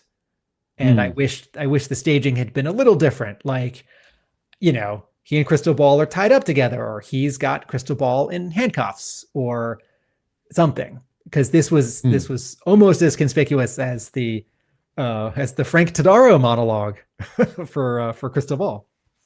I am the Risk. So we got a couple of comments in the chat. Michael Jean Fleming says perhaps doing damage to the stuff physically surrounding them is dangerous, while just cutting the power would be okay. I guess, yeah, well, maybe in that direction, doing something that's nearby and more immediate. Perhaps there's something there. Whereas doing it something a bit more remote, maybe. I mean, here's a reverse analogy. When you have a hard drive plugged into your computer, you're supposed to like tell the computer that it's dismounting the hard drive, and you shouldn't just go unplug the hard drive because that's bad for it. All right. Anyway, keep going. And David T. Allen, voice of Joe Fest, says Poltergeist has this idea, Tim. I'm not 100% sure exactly which idea that is, but yes, something there. And then the next page was maybe perhaps a bit of a confusing moment for me of the issue. We've got Crystal Ball in his Cthulhu mask and his Diatech sword, doing a fwash across Risk's back, and it feels like this is an almost killer swipe of this sword. And the reaction with, Risk's eyes being wide open in sort of shock as he is cut across his back, makes it feel like this is quite a severe blow being dealt. But then there isn't really any follow up to that, such a dramatic sword strike in the rest of in the immediate panel, or indeed apparently the rest of the issue. So it felt like there was a little bit of a disconnect between the two. There's this strike and then the follow-up. Yes, I had the same reaction. And when this panel happened, I thought, oh man, Williamson's killing Risk. Because it's almost half a page. That's a definitive strike. It's a sword. It's not a dagger. And Risk has this reaction, but then I thought, well, he's wearing a bulletproof vest. And what I really needed was 2 different things happening in the next panel. I needed the next panel to be much closer on Risk so we could see his back and a slash in his armor, and like no blood coming out or a little bit of blood coming out, and him like leaning forward and putting his arm around to his back to sort of reach for the slash or the wound. Or I need this first panel to him not be so surprised, but him to just sort of be gritting his teeth and taking it. Like when you're wearing a bulletproof vest and someone shoots you, you get a bruise and you get knocked down. But the bullet doesn't go through the bulletproof vest and it doesn't draw blood. And this really nice inking on Andrea Milana's part, this diagonal, the actual swoosh under the sound effect behind the word balloon, that is both speed lines, and it's not red, it's not blood, but kind of feels like it wants to be blood. And so these two panels I thought were sort of unclear and a disconnect between story and art, or an unfair sort of trick on the part of the writing, where it's like, you think he's dead? Well, he's not. And as I zoom in, there does seem to be a little bit of a suggestion of a cut across his back, or I guess against the bulletproof.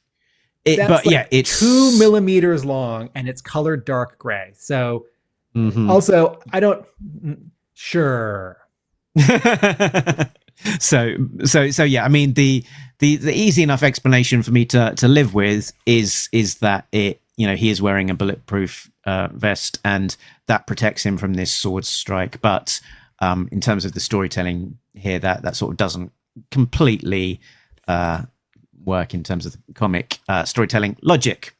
I think what's really happening is that Risk is on the previous page, so in his own personal story, his flashback, giving us this exposition, and then it builds to that final panel where he snaps the neck of zombie Risk, and it's a bit of a wake-up call. It's a bit of a sword slash is a surprise and shakes him out of it.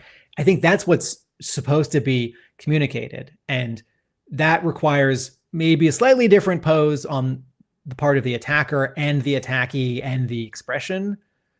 So we're not too far off. This is not like you have to redo the whole page. This is like, I think you need to redraw one pose or one expression in one panel.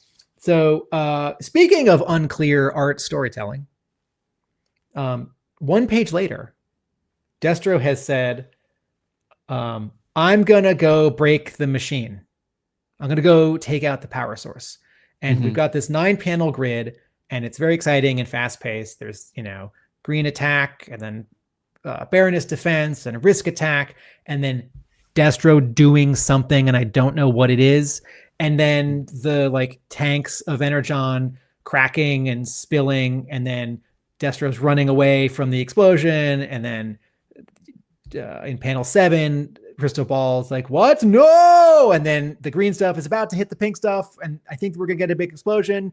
And he looks at us and says, what have you done? Okay, let's go back to panel 4. Can you zoom in on that? This is the panel where Destro says, patience, my dear Baroness, be ready to run. I can't tell what Destro is doing here. And from all the context, I understand that he's disabling the power source, but I can't tell if he's pressing a button, turning a crank, if he punched and he's smashing a control panel.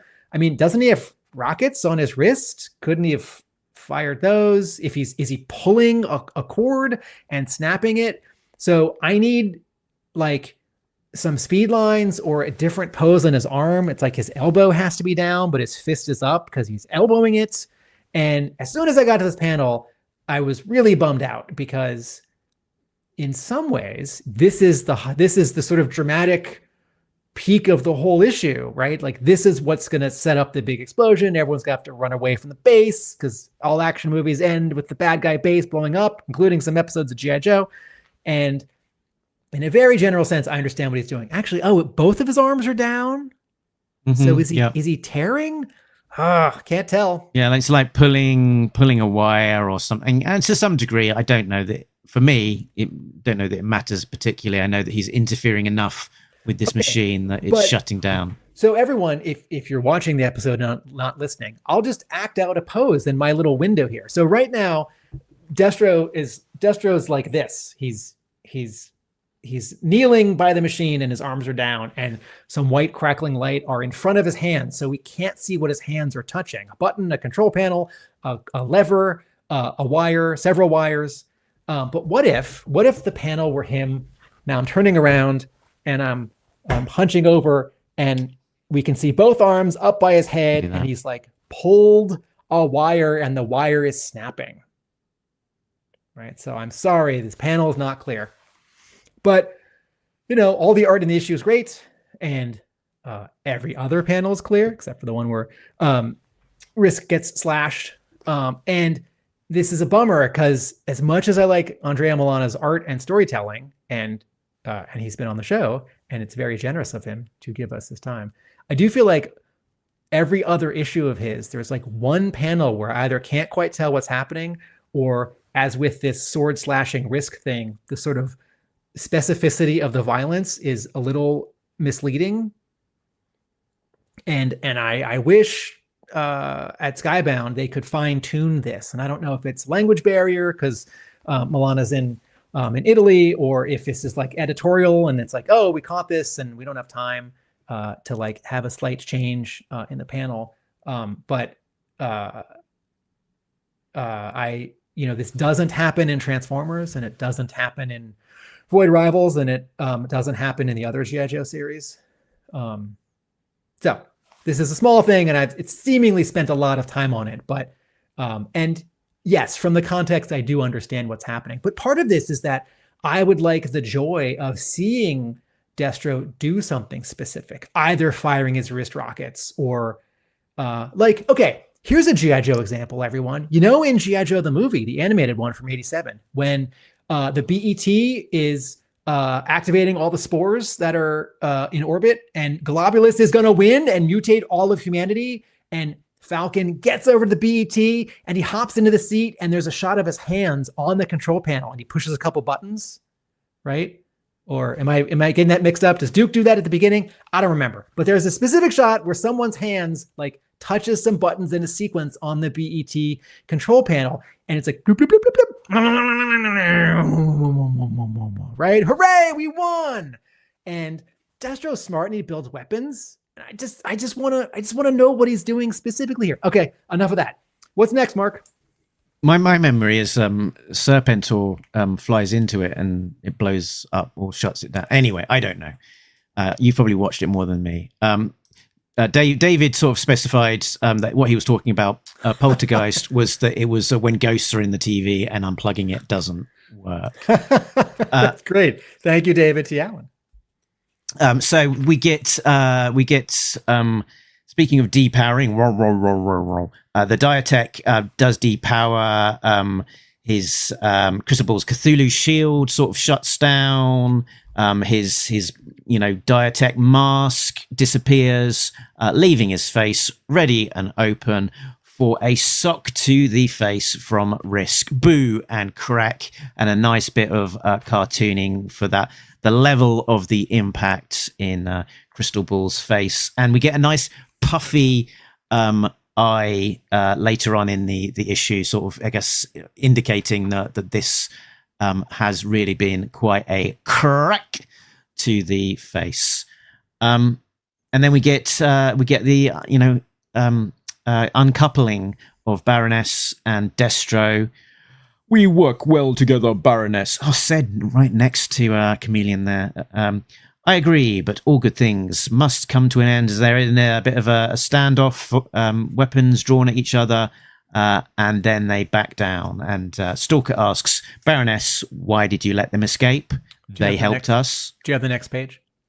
And Chameleon asks a slightly different question. Why did you let them live, not escape? And he says the same. They helped us. I like these two, I guess it's 4 wordless panels at the top of this page that it really is a standoff. I don't think they see it that way because he's smiling on the top. She's smiling. This is page. Yep. Where They're enjoying the moment. He's smiling, looking one way. She's smiling, looking the other way. And then the camera pulls back and we're looking down at all 4 of them, 2 on one side, 2 on the other. And then, and in that panel, this third one that we're looking at right here, under the wordless panel of Destro smiling, it's pretty subtle, but Destro and Chameleon are starting to back away in that third panel. And I think Mark's going in for a zoom in. And And then the next panel, Baroness, it's very small. Baroness has put her weapon down, and Stalker is not holding a weapon, but still just standing there. And my only regrets for this issue is that we didn't get to spend a little bit more time with Chameleon and with Stalker having such a hard time. And I understand it's a spotlight for Risk, and we get his backstory, and I don't think this needed to be 4 issues, but I just want to know about all these characters and their past, victories and pain. And we did get one panel of a tease for each of them, Chameleon and Stalker, but I want more. I want more. Yeah, I'm sure we will get follow up on the sort of the breadcrumbs that have been laid down from that particular sequence. So Stalker and Baroness want to get out of Dodge. Hawk is not going to be happy that the mission was a bust, but then Risk comes in with this. Go back a page. On that bottom panel, tell me about Baroness and Stalker's body language. Why are they crawling on the ground? Because a minute ago they were standing in front of the machine, and then the next panel, Chameleon and Destro are running out. So I sort of assumed that Stalker and Baroness would also run out, maybe in a different direction. But all of a sudden, like, she's kneeling and Stalker's all the way on the ground, as if they're super tired or like climbing up a hill. But based on the perspective of the helicopter, this is not a hill, this is the ground. And also in the foreground, all the way on the right, is Risk's leg and steel toe shoe. Yeah, so I think they're probably you're missing something, and that's fair. I guess they're probably crawling out of some sort of access tunnel back up to the surface. We were underground? I thought we were in the mountain. Weren't all those? Wasn't like the village was sort of on the side of a hill? Yeah, I think a lot of it is this is subterranean, where they have been. I wondered initially whether there's some sort of missing explosion that they've kind of jumped down onto the ground to get away from. But I think the climbing up out of an access funnel of some description probably makes the most sense. But yeah, I love this reveal panel that the Risk has sort of shown up triumphantly with the.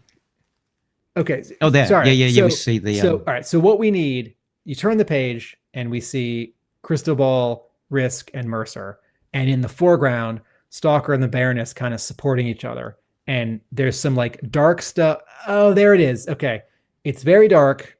They are coming out of like a manhole, like a sewer manhole, and there's even like a sewer manhole cover.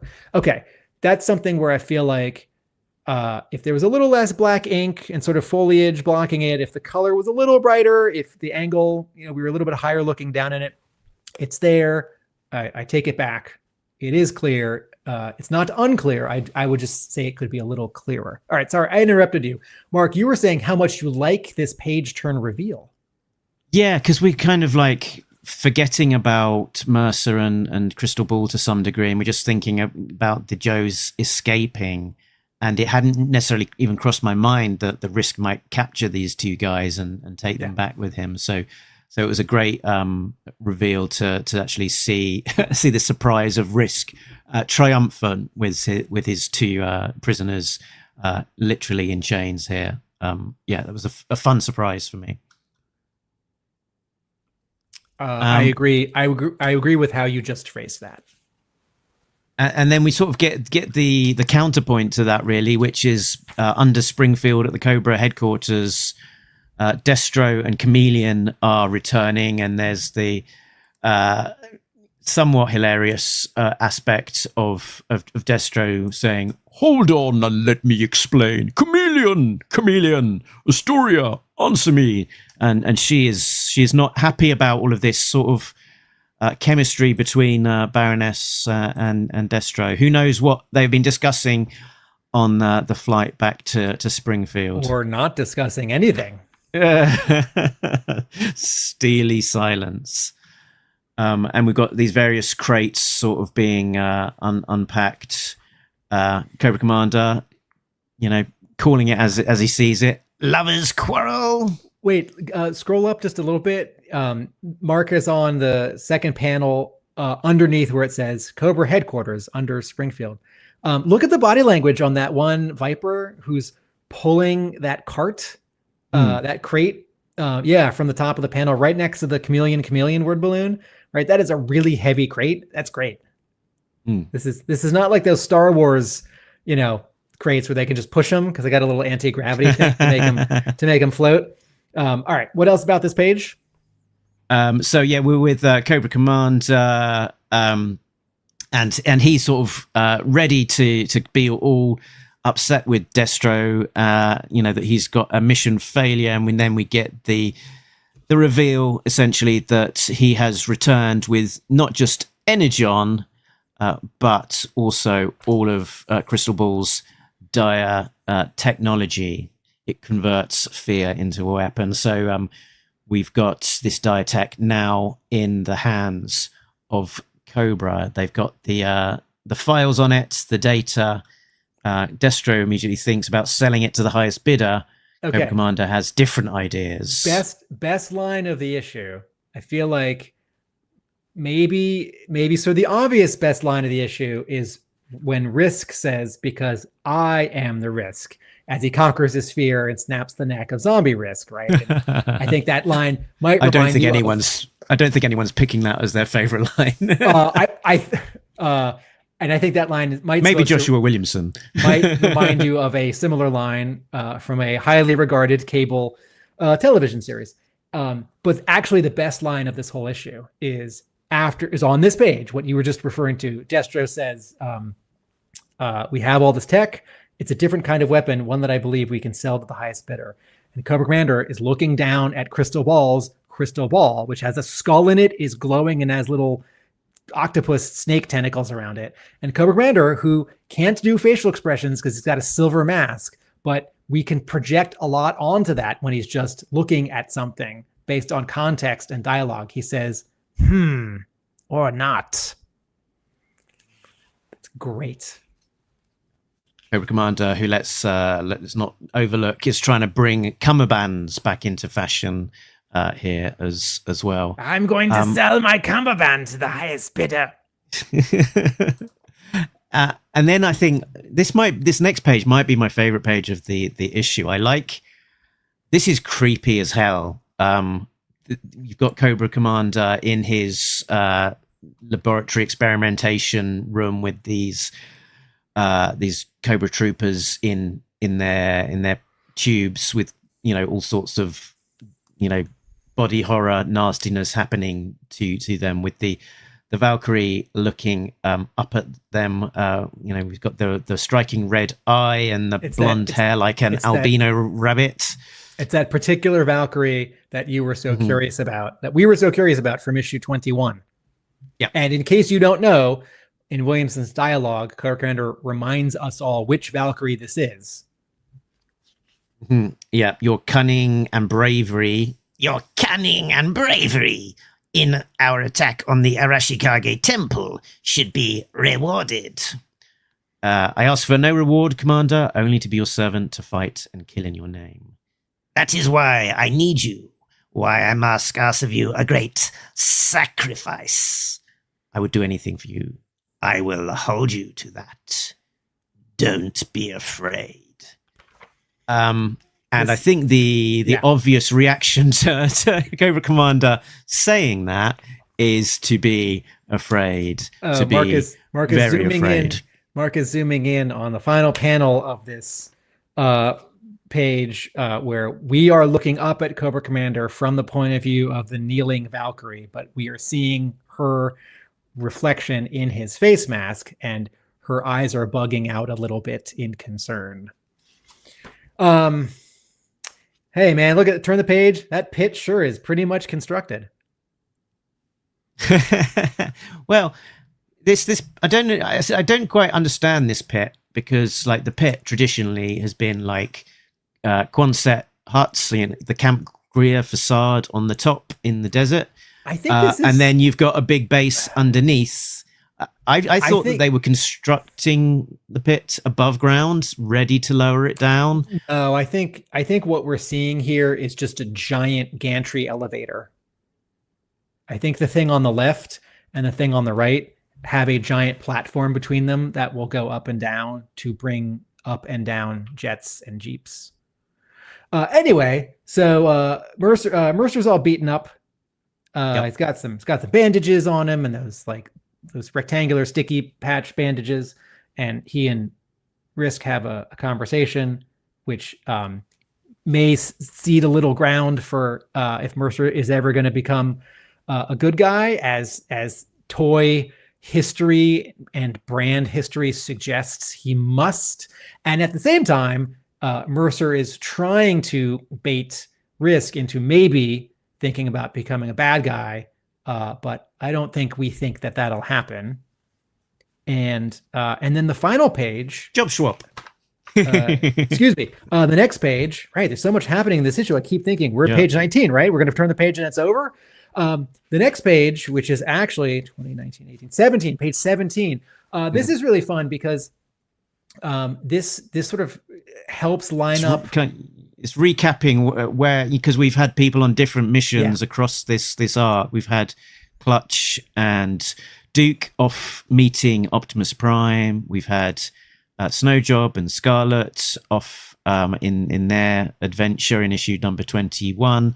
So it's a nice sort of check-in of everyone's, where everyone is, and reminding us of what's been happening across this arc. This is also a page where the moment I see this page, I know, before I read any of it, I know that it is dealing with different times and places, because the top panel and the three on the right are all this sort of middle grayish blue.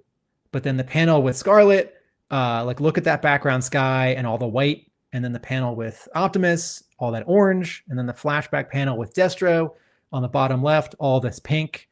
And Lee Loughridge does this, but it's even more pronounced here. And the best part of this page is the Baroness revealing that she doesn't entirely trust Hawk, but not going all the way and telling them why. Mm-hmm. Yeah. Let me turn the page, and he's still not dead. We still got 3 more pages. Yeah. So we've got Crystal Ball being interrogated by Hawk in inverted commas, and we've got this ginormous shiner of a black eye on him from that punch from Risk, presumably Risk from earlier, and not Hawk having another go at him. Although possibly that bloodied mouth of his might be a new one. He's already said that he's been an interrogator before. So I've been in many interrogation rooms in my life. On both sides of the table, you're not getting anything out of me. This one might be a bit different. As he stabs a knife into the table, promising a lot. When does the good cop show up? So he's saying, why are you handling this interrogation? I can't see your rank, Colonel. Isn't this beneath you? Because, damn. And he clutches his face and turns away. And we can see Hawk's face sort of becoming Zartan's. Crystal Ball can't at this point. And he's being a little bit quite forthright, because I need Energon. Would Hawk say that? Anyway. So I'll be back, and when I return, you'd better be ready to talk, Crystal Ball. Wait, your voice, I know you. You are the one who tried to steal my technology back from page 2. You are Zartan. And presumably from that angle, you'd think you could also probably see his face in panel 3 of page 19, because his right hand side of his face is the one that is sort of coming apart, and he's stood with his right facing. crystal ball. Anyway, then he turns all the way, and he can turns all the way. You're Zartan. You work with the Dreadnoks. And then he's trying to use his leverage to blackmail him. He doesn't. I don't think he's got the cards here in this power dynamic. Doesn't take a mind reader to know that you're undercover here, using G.I. Joe to track down Energon. Is that it? How much would G.I. Joe pay me to know the truth? And then, good grief, is this the most shocking page turn in G.I. Joe history? Question mark. Slash split. I mean, if you're asking, no, that's issue 93, Real American Hero. Is this the second or third most? Yes. Yes, because two crazy things happen on this page. One, a vicious act of violence that takes a marquee character off the board, and then Baroness sees that two things have happened. One, that their prisoner in their care has just been murdered. And it's very clear that it's not like he was trying to escape. He's handcuffed with his hands behind his back. And two, she can tell that this is not quite Hawk. So three things happen on this page in two panels. And I love a very violent panel that's just all red, or all one color and the background is all red. And every Energon universe book, when I get to page 19, right, usually the dialogue and the setting is like building me up for it. So I know something's coming, and I'm like, okay, I'm turning the page. This is page 20. Something exciting is going to happen. There's going to be a character or a line of dialogue or a surprise. And I turned the page and I thought, oh my God. I was not ready for that. I was not. No. And then two panels later, right, at the very, very, very end of the book, right, this other compound thing happens where the Baroness sees it, and also this is bad. I mean, okay, so this is where normally it's like, Mark, I bet you issue 25 is going to jump ahead 2 days, and Hawk Zartan's on the run. And no. The first panel of the next page is like them fighting. It is going to be 1 second later, and she's jumping in the air and kicking at him, and he's lunging at her with a bloody knife. Because he has to kill her because she's the witness, and she has to stop him because she's a badass, because she knows that everything is wrong with this scene, and she already didn't trust him. Yeah, and that face is saying a lot. It's like, what have I just walked into? How do I approach this? What am I meant to think? What am I meant to do? And as with kind of Mercer and his trajectory to joining G.I. Joe, in terms of, what we know of the character of Mercer, what we know of the character of Baroness is we got this expectation that she's eventually gonna join Cobra, hook up with Destro, and they're toying with these ideas, and this sort of sets you on the path of, is this the breaking point that sets her on that trajectory of going away from G.I. Joe. And certainly we know the next arc is G.I. Joe versus Night Force, so I think it doesn't take necessarily a genius to kind of think ahead to what is the triggering event, and I think we've got it here, that the Joes are going to get set up, or Baroness specifically. The Joes maybe will be set up as being the killers of Crystal Ball, and they're taking things into their hand and sort of acting out of their what is loud. And Baroness is already, she was already shaken when one of her teammates said, "Oh, by the way, my friend is an alien," and I didn't tell any of you. Yeah. Michael Jane Fleming here in with an observation. Crystal Ball's going to live. The issue already established that sword and knife attacks from the back are non-lethal. Unfortunately, I don't think Crystal Ball is wearing a bulletproof throat protector or anything like that. Greg observes that in the IDW continuity, Crystal Ball was a high-ranking Inquisitory general. Here he is in the interrogation room with the tables turned and ends this way. I will be fascinated to see the next sequence of this particular event. So the only thing that really jumped out at me in the letters page is that someone said you should do a profile book, and they said that's a good idea. And then you were showing those second print covers, and I thought, well, as much as I want new art, they've got all of these great Jason Howard drawings of every character, with that. And this may not be Skybound's style to reuse art like that, but I think most people don't have copies of his second print covers with all these single drawing profile characters with no background, and that would be an easy way to do that.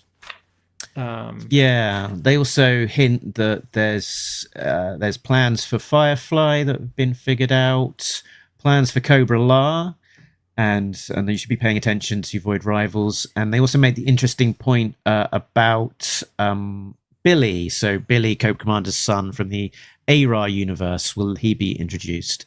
And I think essentially the what they're saying is, ARA has done its own thing. Billy was a big part of that continuity and a big part of that overall narrative arc. We don't need to just hit replay on that. Billy can be part of the ARA universe, and we can do our own thing. So I like that ethos that they're not going to be just doing a greatest hits. That they are creating their own story here, and the likes of Billy, that was a character specifically created by Larry Hama for the pages of his comic. He doesn't necessarily have to come back into and play a big part in this one.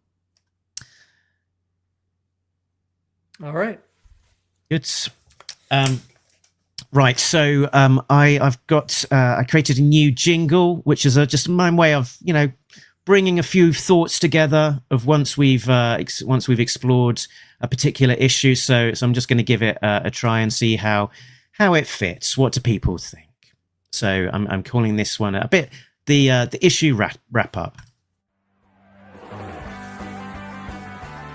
So as we wrap up this episode and this issue, what have we learned? Well, if you're the seventh son of the seventh son and have a lot of siblings, that doesn't necessarily mean that you play nicely with others. If you're being interrogated by your nemesis, potentially not the best time to threaten them with blackmail.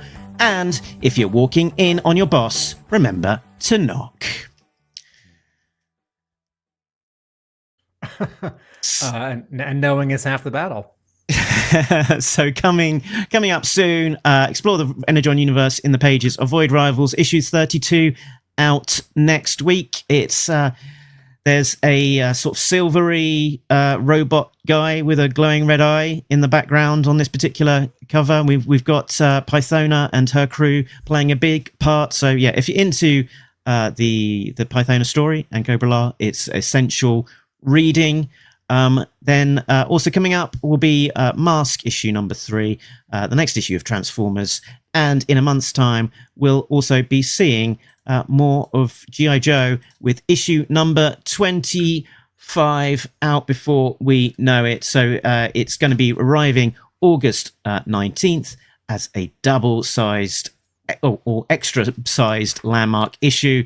Joe battles Joe, friends become enemies, and the chart-topping team of Joshua Williamson and Tom Riley, plus Andrea Milana returning, kick off the biggest G.I. Joe story in Energon universe history, with lots of extra covers, including a spoiler cover from John Boy Myers. My speculation, introduction of a new Night Force character. My speculation number 2, that character is Falcon. Mark, how many chapters? Can you zoom in on this? There's a little Night Force logo, and it says Night Force Part 1 of, and I can't tell what the number is. Let's see. Marcus, can you? Where did you? Here. Oh, there on that one. One of 6, I think. Okay. Yeah, the arcs are typically 6 issues, so that would make a lot of sense. Okay. Cool, and we're done. Yes, we are done. Where can people find you, Tim, when you're not talking to me about G.I. Joe? Atomic Abe, that's a YouTube channel. Hub Comics, that's my store. A Real American Book. That's my blog, where right now I'm writing and posting about Joe Fest 2026. And you can find Talking Joe on talkingjoe.co.uk. That is our website. That points us to all of the places we can be found, including our YouTube channel. As at the time of recording, we're still on 1298. 2 people just need to click that subscribe button. So if you're watching and you are not subscribed, hit that button and get us over to 1300 at the bare minimum. Also, directing from our website is a link to our Patreon channel, patreon.com/talkingjoe, where the likes of Richard, Sam, Christopher, Shane, Simon, Joe, Craig, D, Shane V2. This one is unfortunately in an interrogation room, and we won't see him in our Patreon shout-outs next month. I'm kidding. He'll be fine. Patrick, Infinite Entertainment, Gary V, Coldroff B, Squishy, Matt, Edgy B, and Jonathan. They're getting early access to content, exclusives, and a warm glow in their heart, and in some cases, an envelope in their post. As some of our Patreon exclusives were hitting the doormats of our members in this last month or last week. So, Tim, I think that is us done. But before we go, anything to add? Yes. Nobody Beats Talking Joe, an international podcast. Laters.